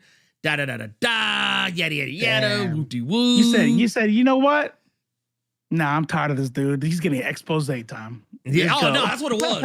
I was like, dude, let me go into my social media bag, and I literally, because a lot of, like I said, y'all think I'm bullshitting. Every clip, every video, every picture, every anything we ever use on either whether it's on Nerds of Culture or Blerd Cave or shit that I use in my videos, I keep all that shit. So I just have folders just full of receipts. And so I literally just went like right there, like right here. I normally go out of my way. That's it right there. I normally go out of my way not to shit on my fellow Black creatives, but I will always have smoke for Black Sands, not just for the Hotep vibes or rampant misogynoir, but for this. how he handled criticism from the Mighty Z, who, by the way, not on Threads yet, but is on Instagram. She'll get a notification. Yeah, she'll get one in a little while. She'll get here eventually. A black woman who critiqued his comic. He weaponized his followers to mass report her account, bullied her, all because she called a spade a spade. When a creator attacks their critics, typically it's because they know the critics are right. And I said, receipts incoming. And I literally, all of this was actually in response to this. Yeah, that's the shit I saw that I shared. I was like, God, this dude is fucking slimy, man. Oh yeah. And he's not even sharing it. Okay. So there's me, right? There's a pendulum. There's me who doesn't know how to fucking turn on the content creation brain and push it out because he needs to push it out if he wants to grow. Then there's you who's like, I got to figure it out. I know how many videos I need to put out. I know I need to get my job done. I got bills to pay. And then there's people like this. Yes. That doesn't know how to fucking make a sincere post to save his life. Every fucking post, video, anything this guy does is to shit on something. This motherfucker called out racism and white supremacy. So let's show them who has the real power. Buy my book. Like, you're a fucking... Do you know what he is? Fucking slimy as fuck. He's the content creator equivalent of, like, remember what was the Nancy Mace when she got called out for like trying to talk some shit in Congress, and I think it was like I want to say it was Jasmine Crockett. She was like, "Yeah, you're trying to fundraise right now." She's like, she was like, them coffers is empty, so you trying to talk some shit right now so you can fundraise, and that's what he does. That's exactly what he does. But what I actually appreciated is that if he put, like, I'm pretty sure he put that on Twitter and it blew up and he got his bag. However, on Threads, no. The community, yeah. They lit his ass up. There's some shitty parts, but I think for the most part, the community on Threads is way better. Yeah, like, oh no, they were cooking his shit in them comments. But I wasn't going to retweet him. I screenshot that motherfucker. That's and right. just posted you know, that. he would just block you and then it's gone. So and it's gone, yeah. You get it screenshotted. Yep. Nah. So I put the screenshot of him. Oh, and by the way, looking for 50 new investors. Here's my thing. Motherfucker, how do you got Kevin Hart money, Eddie Griffin money, but you constantly need investors? Like, what the fuck is going on here? Like, I'm sorry. You should pull up that Discord post after this of the ChatGPT said. Yeah, no, I think I will. And here's the thing. ChatGPT got this dude's number. Oh no, look. Y'all can say what the fuck y'all want about ChatGPT, but I'm gonna say in this instance, ChatGPT is right. Cooking. But no, I posted the video, the original video where Mighty Z critiqued his book, and I only put the video there just to show people she wasn't being mean. She actually gave constructive criticism. She wasn't like, it was a review of his book, and she gave a negative review and gave why. Yeah, it wasn't. She wasn't like, man, fuck that dude. He a punk ass, pussy ass, punk ass, bust ass, trick ass, funk ass, hook ass, motherfucker. Like she didn't say nothing like that. She was just like, no, the book sucks, and I'm just like, it's not really my thing. I'm sure there's people there like it, but I don't fuck. She's like, literally, her review was, let's see. Do I have this shit on here? I don't think I have it on this one. But basically, her review was the equivalent of, I can't get jiggy with this shit. That's basically what she said. That was basically what she said in a nutshell. However, I couldn't find the original video where he actually sicked his audience on her, but this cat right here actually had the receipts. Because here's the trick. He didn't do it in a video. He did it in a live. And this happened over a year ago. So that live is gone. But this motherfucker clipped it. They always are slick like that. You know what he's like? You know what he really is? And we haven't said it yet? His tactics are no different than Comicsgate. 100%. Exactly, Comicsgate. They're the Every time same thing. He wants to release a new book, he's got a mortgage payment coming up or something, his coffers are empty. Yep. So they go find something about woke, whatever, and then they get into a fight online, it spins up his followers, and then they make money. And here's the thing. Like I said, I was very transparent. I said it wasn't the original video, but this is what happened. Yeah, and then the homie right here provided more context to the situation. Wait, here, right here. Thank you so much. And I'm sorry, here, let me take it back. Let me take it back. Love her and book entertainment creator emotional range. Year ago, and this man to this day is still trying to get people to report her entire page. Mass report it. Roll the clip. Mass report, okay, guys? Thank you so much. And I'm sorry, y'all. So yeah, that was basically like that's just the part where he says mass reported. He's talking about Z in that particular section. Right here, got another one. It's just Zeffy. You know, we played this one before, so I'm not going to rehash it. But basically, Zeffy was like, yeah, that motherfucker was using my ads. And then after that My Z shit, I don't fuck with him no more. I told him to stop using it. And I found out later he was still using it. And then we just went on from there. We had more people in here who were talking about people who were providing more context to what had happened with thing. I just like, look, I'm just clipped it to his beard. Yeah. I was like, dude, I'm not gonna lie, that's mad distracting, but I respect it. But kind of smart. You don't have to hold that shit up. My elbow hurts sometimes when I make a video. Yeah, you just be like, clip, there you go. And right here, homegirl right here who like, I actually didn't even know she'd ever talked about this shit before. But I was like, oh shit, let me put some motherfuckers on game. And you know, she handled business right here. And then a Reddit post I found where someone was talking about an interaction with him. And a lot of people actually came back and mentioned their interactions with him, talking about them and saying everybody said the same thing. Bad vibes. The vibes weren't vibing. Something seemed off. Spidey senses was mad tingling. So yeah, I was like, dude, this is what it is. And also the person who posted this Reddit post responded and was like, yep. Another one right here. And this is someone right here who actually kind of slick fucks with him and was like, yeah, this wasn't a good look. And I just kind of went on there. But yeah, a lot of these people, which by this is people who promoting their stuff, which I mean, fine, whatever, don't care. But yeah, hey, do you think? I'm not telling you not to. Yeah, but man, this is horrible. You know what y'all should do? Buy my book. Well, and here's the thing. And the reason why I don't even have a problem with it is because I actually did in replies to some people be like, hey, because there were a lot of people in my replies that were like, yeah, man, I actually spent money on this shit. This is so fucking heartbreaking. I don't even want to fuck with this dude no more. And I'd be like, hey, check out these books instead. Hey, go over here. Check out these books over here. Go check out these creators over here. So yeah, I don't even have a problem with what people are doing. If people want to hawk their books, by all means, fucking hawk them. Okay. Fucking hawk the books. But that said, I will say there were some people who showed up with AI, and I didn't appreciate that.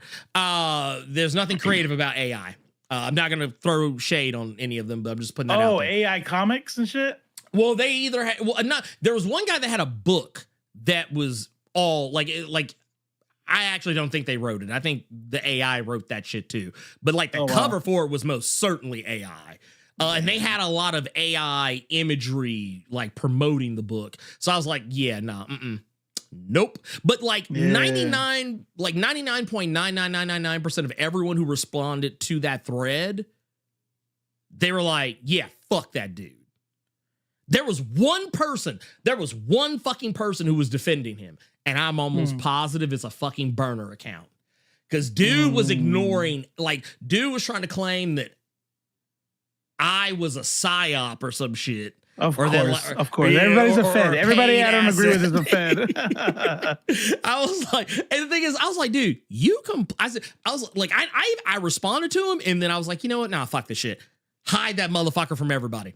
But yeah, I was like, look, get that fucking We Was Kang's bullshit up out of here, man. Fucking soft boy misogyny bullshit. But no, that all that was just to say, yeah, man, fuck Black Sands. But I will I do want to show this though, real quick. And here we go. So the way I use ChatGPT is I would instead of searching for something on Wikipedia or Google, I'm just gonna have ChatGPT do it for me. So I asked it. I said, "Is it a common thing for like investment in media and stuff like that to collect money in a legal way but not put out products, right?" And so what I'm trying to say is like everybody wants to be like, "Oh, you're a pyramid scheme," da da da. But these people find loopholes. And I wanted it, and so I described what Black Sands is doing, and this is what eventually came up. It's down at the Nerds of Culture room. Oh yeah. Here, I'm a mess with this. I'm blowing it up so that so it'll show up good on here. Bam, just wait for Ianu. Yeah. If it's not his, he'll hate on it.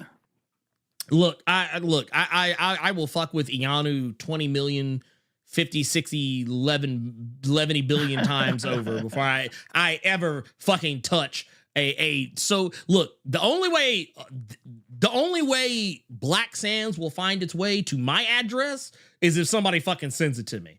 I'm not asking for that shit. The postman got lost. Yeah, and I'm gonna promise you, like, look, I'm gonna do that thing where I put like where I see the postman the next day and walk down to the thing, like, and hand, like, yeah, you put that in the wrong mailbox, Pimp. Yeah, no, it's got your address right here. No, return to sender. Return to sender. So this is what it spit out here about when I put that thing just on. A little bit more, just to there we go. So it's absolutely possible that the Black Sands Entertainment operates in a legally exploitative manner, maximizing investor contributions. Listen, maximizing investor contributions while minimizing actual product output. This is the exact playbook of Comicsgate. It's why they laugh about the fact that how many years has he been putting out this thing, and there's like 2-3 issues. And then multiple covers, then cards, and then a toy, like whatever is going to cost him the least amount of money, he's going to ask for a bunch, ask for $1 million, pay $25,000 to print whatever, and then pocket the rest, In a capitalist framework, there's a fine line between aggressive business model and outright fraud. If the company continually solicits investment while failing to produce at a reasonable rate, it might not be illegal, but it can still be exploitative or deceptive business. So each one of these things, excessive fundraising versus output, minimal product availability, marketing over substance, lavish spending without returns. Lavish spending without returns. Black Sands they do have products, so it isn't a pure Ponzi scheme, but they could be operating in a way that prioritizes maintaining the illusion of progress to continue raising funds rather than actually delivering a sustainable and profitable entertainment business. Many startups use this model, particularly in tech and entertainment, because capitalism rewards hype just as much, if not more, than results.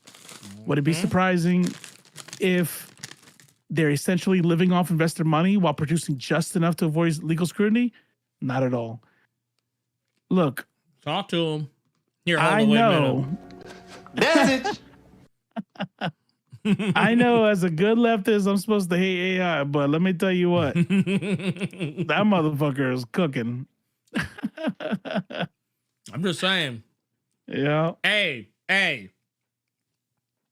Don't sue me. Sue ChatGPT. Hey, yeah, that wasn't even my opinion. ChatGPT said it. I didn't say shit. That's right. I'm just reading what ChatGPT told me. I'm just saying. Yep. Now, that said, speaking of black content, comics and books and shit that you could be supporting, because I see some people talking about in the chat, feel free to go to In Stock Trades. Right now, In Stock Trades has a black writer and artist sale. I just recently partook of. I spent about like $200 on comics, just random books that like I did not have before. They've got Bitterroot. They've got Black Panther, the Christopher Priest era of Black Panther. They got both hardcover omnibuses. They've also got another little book that I did not know about before called Incognegro that I can't wait to read. They've got, I think it was Bitch Planet, which I believe the artist on that book was black. They've got Chew. They've got Farmhand. They like if it's a book that had Excellence. Both volumes of Excellence are on there. Oh, nice. Oh, so yeah. It's a lot of good shit on there. Excellence is good. Yeah, there's a lot of good shit on there. Philadelphia is as well. If you're out here thinking like, man, I really wish I could get some black books. Man, that's and the thing is, I'm just telling you some of them. That's not even all of them. But I basically, like, when all that shit was going on, like, here, actually, I'll pull this up just so y'all can see it, because I actually said something about it on Threads. But like, you can kind of see, like, right here, these are just some of the, like, they got the Ta-Nehisi Coates, Captain America. That's actually the single hardcover, because before I think they had it where you had to get 2 different books. But you can see, like, on here some of the other shit that that's on there. So like, yeah, you can get these for some pretty wild prices. So go off. That said, man, not gonna lie to you. I got nothing else. Outside of this super chat, we got a super chat here that I want to hit before. We actually have 2 that I want to hit. Go Conjure his baby's father with 5 says, want to really get the blood pressure up? Canadian Chinese Mary Jane and Native American Black Cat in season 3. LOL. It's woke. I mean, man, you know what I'm gonna say? I don't give a fuck what you do. Just make them black. Yeah. I want a full-blooded Native Indigenous woman who's black. There you go. We ignore that history. That pisses me off. We really do. Do you know how many freed slaves said, fuck it, I'm joining this tribe? And the tribe was like, yes, come on. And then what happened? They marry them, they adopt, and then they have kids. And then you got these people that are like damn near full-blooded First Nations people and don't even know it. I was about to say, I have seen, just, not around here, because we don't really have an indigenous population like that here in Tennessee, which is weird considering, the area. But in other areas of the country, I've seen some indigenous people that were about as dark as I am. Or darker. And you got to know why. You got to know why. There's a whole history there. And the only reason why people don't know it, I'm saying that like I'm so smart. I learned that like 2 or 3 years ago, and I'm 44. You know what I'm saying? I'm like, what? I'm like, oh yeah, that shit makes sense. Yeah. You know what I mean? Like, of course the genocidal people are going to be like, we get it. So it's like, and if we don't start doing this stuff, the reason why this stuff is important to me is because look what happened with HBO's Watchmen. Oh yeah.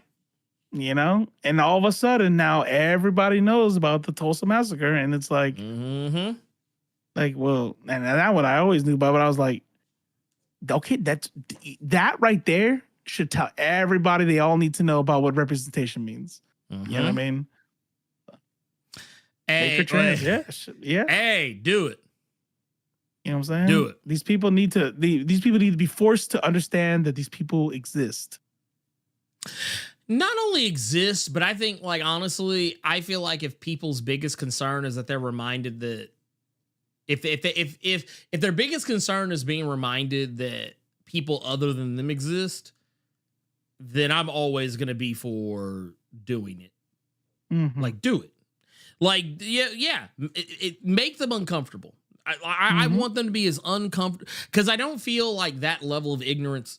I don't think anyone should be comfortable with that level of ignorance. I think that I think it's dangerous.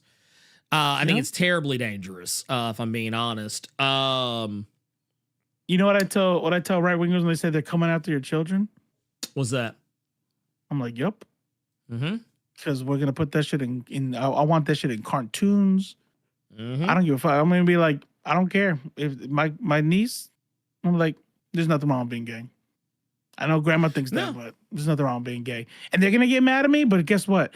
These kids will eventually grow up. They're gonna see this shit, and they're gonna be like, "Wow, my parents are bigots. My grandma and grandpa are bigots," and they're gonna be different. And that's how you change the future. You can't just let them, I don't know. Dude.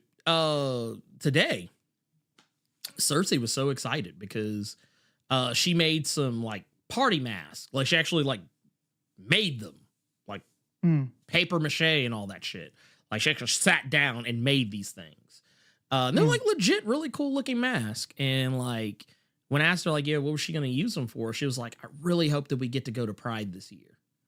Oh, she's like, I really like, cause she made that's them, like, wholesome as fuck. Wow. She was like, I really want to wear them at Pride, and she was like, and to show you how, you know, for a 9-year-old how woke she is, she was like, if they don't make it illegal, and I was like,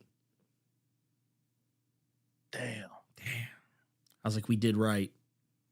Yeah, I was like, we did good. Because she's like, I really, it's good, but also like sad as fuck because she has to live in that world, that she has to know that's where she lives, you know? Yeah, it's a double-edged sword, but sure. but just you the did fact, do good. That's good. Yeah, y'all did. But just the simple fact that, like, you know, she thought about it. Like, I was like, you know 100%. what? I was like, you know what? You are all right. I was like, you know what? I was like, unless you just suddenly get brain worms, I think you're gonna be okay.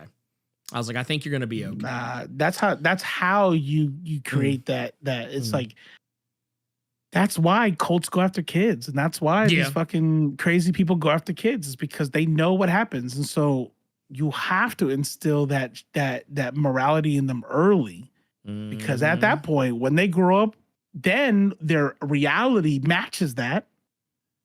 And you know who falls away? It's the fucking ultra right-wing Christian kids who fall away because they realize they go out to the real world and this shit doesn't match. You know what I mean? But when you teach them good morality, they go out to the world and it matches, and it's like, oh yeah. And then all of a sudden, what, they date some dude who's like, says the T slur or something, like, not fucking with you. You know what I mean? Yeah. Oh, and like I said, she and man, I was like, you a little sister soldier out here, because that's what's up. Yeah, she we don't enforce religion, you know, upon her or anything like that. She's a proud practicing atheist herself. She'll tell anybody too. We actually had to kind of tell, like, hey, look, don't go advertising that shit at school, because like we're in a state where you just keep that shit to yourself. You be all right. she knows now, but like, you know, kids gonna get it from both sides. Well, the thing is, the kids started fucking with her about it at school, and like, but she was like, but I actually really appreciated how she responded to it, because even though technically it got to a point where it was like, okay, now I have to step in, but like, I was actually really proud of her, because she was like, you know what? Yeah, that's what it was, because some little boy had told her that he was gonna beat her up for not being Christian, and she was like, well, that doesn't make you a very good Christian. Yeah, and I was like, and I said, you know what? I pulled her aside. I said, look, I said, you said the right thing, but that little boy don't know how to deal with what you just told him, so he probably gonna try and beat your ass.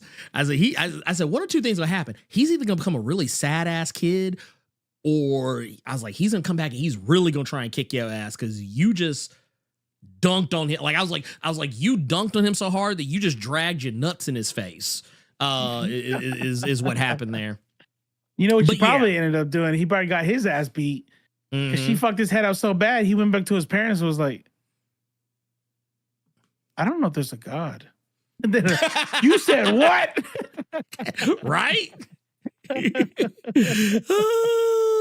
Well, it was just hilarious in and of itself, because like, outside of those kids that fuck with her about that, I was like, she's literally the nicest kid in her class. All the other kids fucking love her. Like, all the other kids want to fucking like I can't tell you how many times when I have to go pick her up, it's like, who's that little motherfucker? Who's that little boy following you? Who's this little motherfucker who's always trying to get a hug? Who these kids calling my phone? I was like, clearly. None of them think like that. That doesn't happen. Doesn't happen until you're 18. I told her, because she was like, oh, he wants to go see a movie. I was like, as friends. I'm like, I try to, anyways. Yeah, no, I was like, don't be. I was like, no, I'm like, tired as fuck, man. I was like, man, I heard it in my brain. I was like, nah, so that's gonna take too long. And he's like, no. We're not doing it. We do have one more thing, one more quick thing, and then I think we'll get on down. By the way, what's up, Gavin? What's up? Hey. I have to show you some shit. I'm gonna send it to you later. But no, I got Is it the Amen? This motherfucker. That's what it's gonna be. It's gonna be all. It's gonna be Amen. Amen. Amen. You laugh, but I actually put that show in the Plex server the other day, so I'm just saying. That's what's up. Hey, Sherman Hemsley's the man. But no, we got one here. Levesso the Samurai with the 10 says, hey, why don't y'all get them Osborne do-rag caps for the culture? Hey, I mean, look, we can make it a thing. Late. We're too late. Yeah, look, you got that. I got a little thing down here. I'm not having waves around a little tiny little thinning spot. You know what I'm saying? No. See what you do is when you put that goblin gel on there, it's gonna bring all that. Oh, back. It's gonna grow. You know what? I'm just gonna get one of them like little. You see those ones they got? They're like wigs, but they're like super. You paste them on. That just dope. That just look dope, man. Let me tell you. I'll say this much, and then I'll say this much. I can't. I'm too far gone. No, I'm telling you, get them cat. I'm gonna send you a video. This man. I'm gonna send you a video. You could only do it like obviously like you're not gonna do it like everybody knows. But if you went out on a cruise or something, you'd be like, let me put that paste on there. Dude, them shits look real. Technology is wild, man. Oh man, and look what we do with it. Look what we fucking do with it. Yeah, that shit. Well, we could have built some shit that could have cured world hunger. Like, no. We got real looking hairlines. we fixing hair out here. Oh man, this one I'll answer because like I actually looked the whole time that we've been live. No, they did not have a comic, to my understanding, where Doctor Strange gets his body back. There's some issues of Amazing Spider-Man where that motherfucker is clearly like nobody. And then there's another issue like immediately after. Like there's two issues back to back. Doctor Strange is a ghost. And then the next issue, not a ghost. That's what I got. Really? There's got to be an explanation somewhere. They just gonna allow that shit like that? I mean, maybe. Because I don't think. I now somebody can correct me. I might be wrong. I don't think the Doctor Strange book is still running. So, but once again, I'm open to being wrong. I'm open to being wrong about that one. I would be perfectly okay with being wrong in that particular scenario. That's it. Yeah, I don't have anything else. I think that should be the show right there. We're gonna get the fuck up out of here because I'm tired. I have some chicken, cheese, and rice waiting on me, and some refried beans and shit. So I'm ready to get up on some of that. So I'm gonna go. Yeah, actually, you know what, John Stewart, you are correct. There is a Doctor Strange of Asgard book that's coming up. I think that's probably where you're gonna get more of an answer. I feel like. What does it say? It says, oh no, never mind. He's like, he's a discard. I don't know what the fuck happened, but all I know is that I was reading Amazing Spider-Man and he's been showing up in it and he's been a ghost the entire fucking time. And then there was an issue that came out like a week or two ago and he was not in his ghost body. He was in his normal body. And I was like, and they didn't mention it at all. I didn't, to my understanding, it was not acknowledged. Them 70s and 80s editors would not have that. No. They would not put up with that shit. There'd be a little box in the bottom that says, are you wondering why Doctor Strange's body's back? Go read this issue. Yes. They don't do that. I feel like I haven't seen that shit like that in a while. They don't do that shit anymore. They do it. It's innocuous. Because here's the thing. I'm gonna show you here. This is it. This is Amazing Spider-Man. Can I say I hate those gloves? It looked like every time I see them, I'm like, why does he have leopard gloves on? Oh, never mind. It's not the leopard gloves. It's the leopard gloves with the Jack Kirby effect on them, which is funny. Yeah. I have a pen that does that. I have a brush for Clip Studio. But what I find interesting here is that in this situation, notice Peter Parker has no reaction. He's been seeing this motherfucker as a ghost for the past 6 issues. He does not even so much as blink. He does not even so much as blink at the fact that Doctor Strange got his body back. So there you go.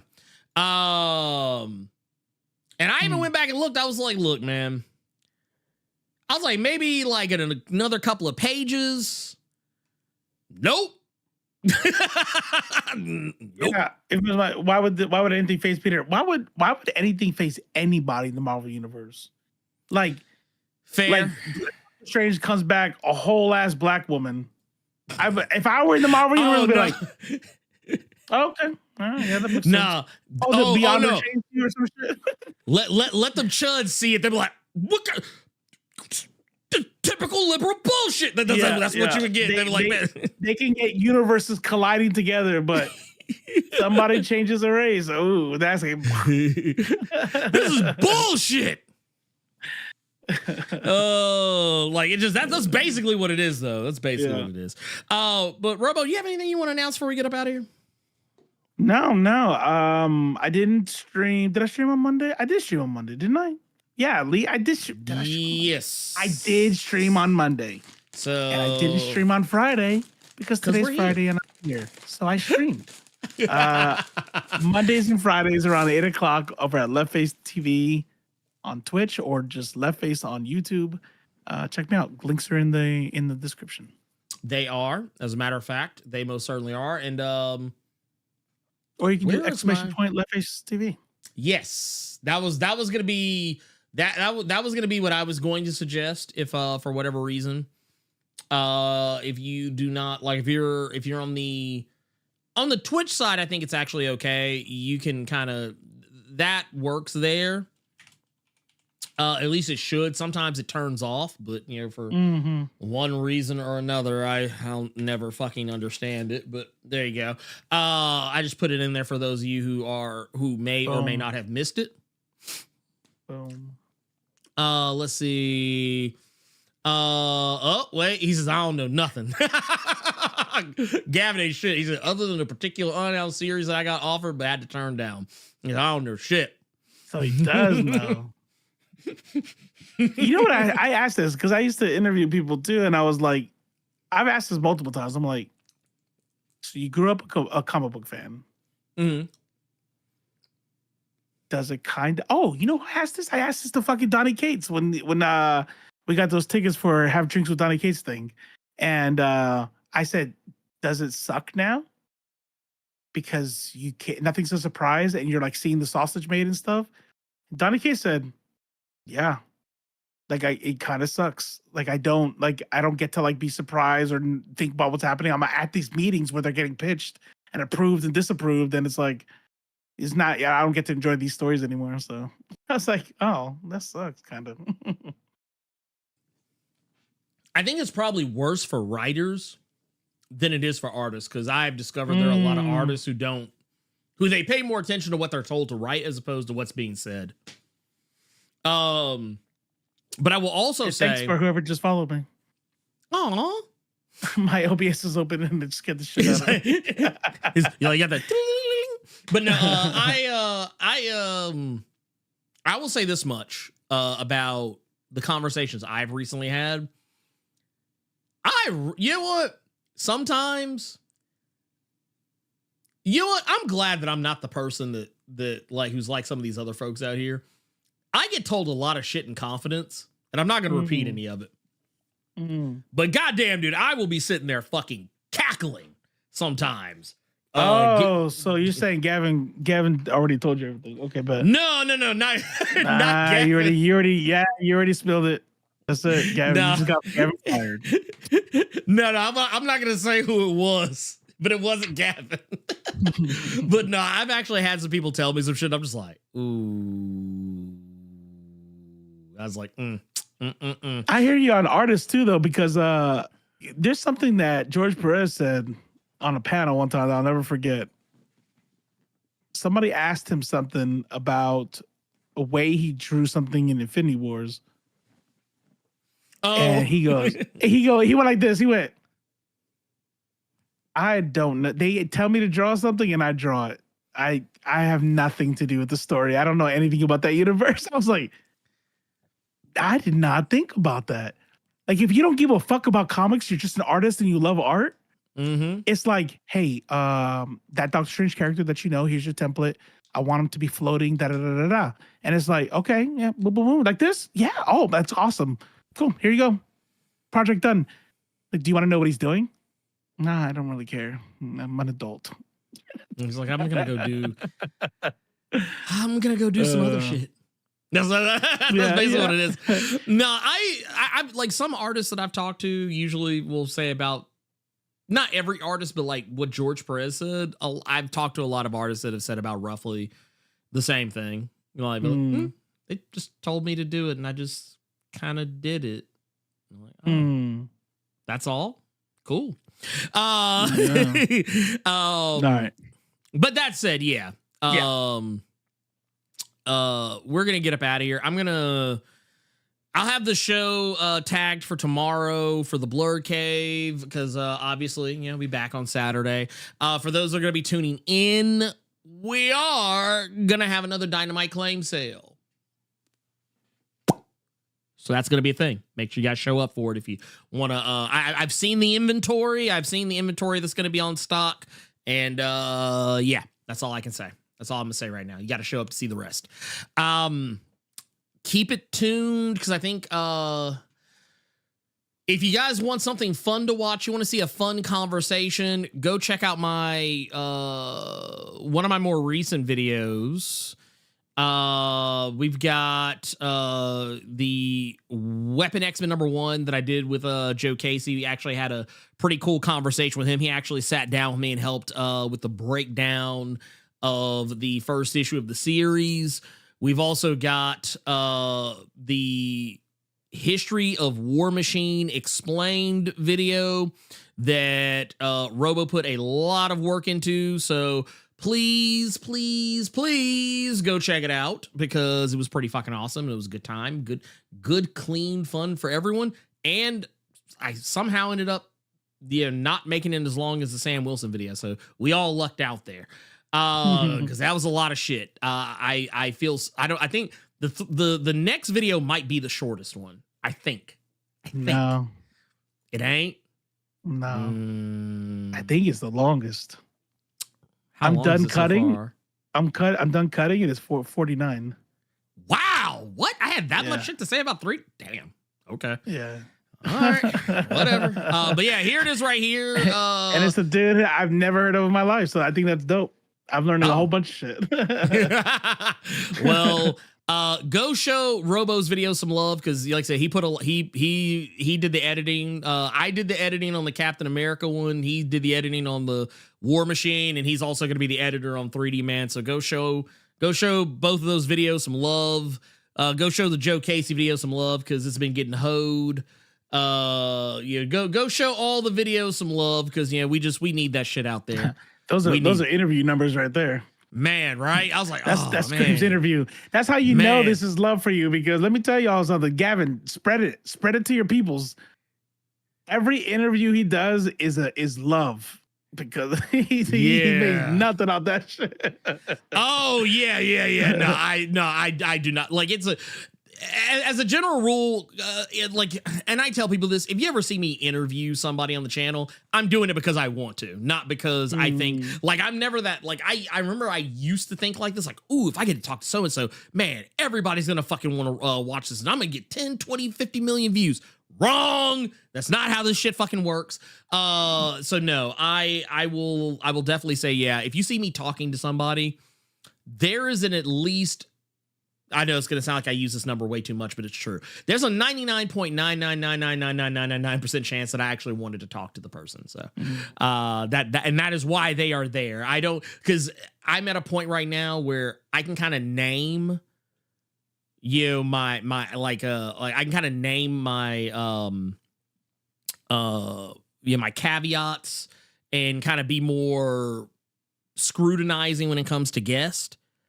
And because at the end of the day, I recognize I'm doing them a favor. Just by opening up my platform. So yeah, if you see somebody on there, it's because I fuck with them. That's why Joe Casey has been on as many times as he has. David Pepros, that's a fact too. Who's the guy that you just did a thing on with the Viable X-Men? Tom Brevoort. We interviewed him. Kevin Eastman, we interviewed him. The Philadelphia dude, Rodney Barnes. Yeah, Rodney Barnes interviewed him twice. Kevin Eastman was like 3 times. Never blew up. People do not give two fucks about interviews. They do not care. They say they do. Like I remember, like Donnie Cates. We had Donnie Cates on the show. Nobody fucking cared. No, like I mean, people can't. Like we had Donnie Cates and Ryan Stegman on at the same time, and nobody gave a shit. Gavin, you know good and hell well you are welcome on this goddamn show. You are always welcome on the show. So you just got look. I'm gonna get you. I'm gonna get you on. I interviewed the fucking voice of Lion-O for fucking Christ's sakes. And nobody gave a shit. And the voice of Goku. Yeah. Wasn't that him? Wait, who was that? I got Gohan. Yeah, I got Gohan. Nobody cared. And he stole my donation. Yeah. I forgot about that. Well, the thing is, it had been like, don't get me started on that. I donated that shit the day he was streaming, and he never sent that shit up. Never sent that shit out. It just that was. I don't know who it was anyway. It was just I just wanted to get Chris a little gift. Aww. Kyle Abear. That's who it was. Yeah, Kyle Abear, that's who it was. And yeah, that was a weird. I'm sure it wasn't on purpose. You know, I don't think it was. There was some weird shit that was going on around that time frame. And that's but yeah, like I said, generally speaking, if I am interviewing somebody, it's because I want my audience to get to know that person. So that it has more to do with that than it has to do with like,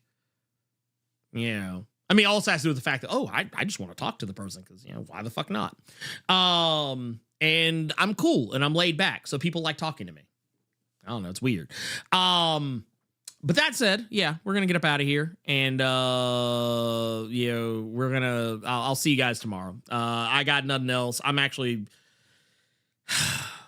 sad now because there's no more your friendly neighborhood Spider-Man. So you know what? So for the chat, the chatters, the lurkers, the super chatters, the channel members, the patrons, for all my people in Blerd Co-op, people in the left field, for all my people on the Streamlab side, and also for Earth's mightiest subscribers as a whole, for Robo of Left Face TV, I am the Blerd without fear.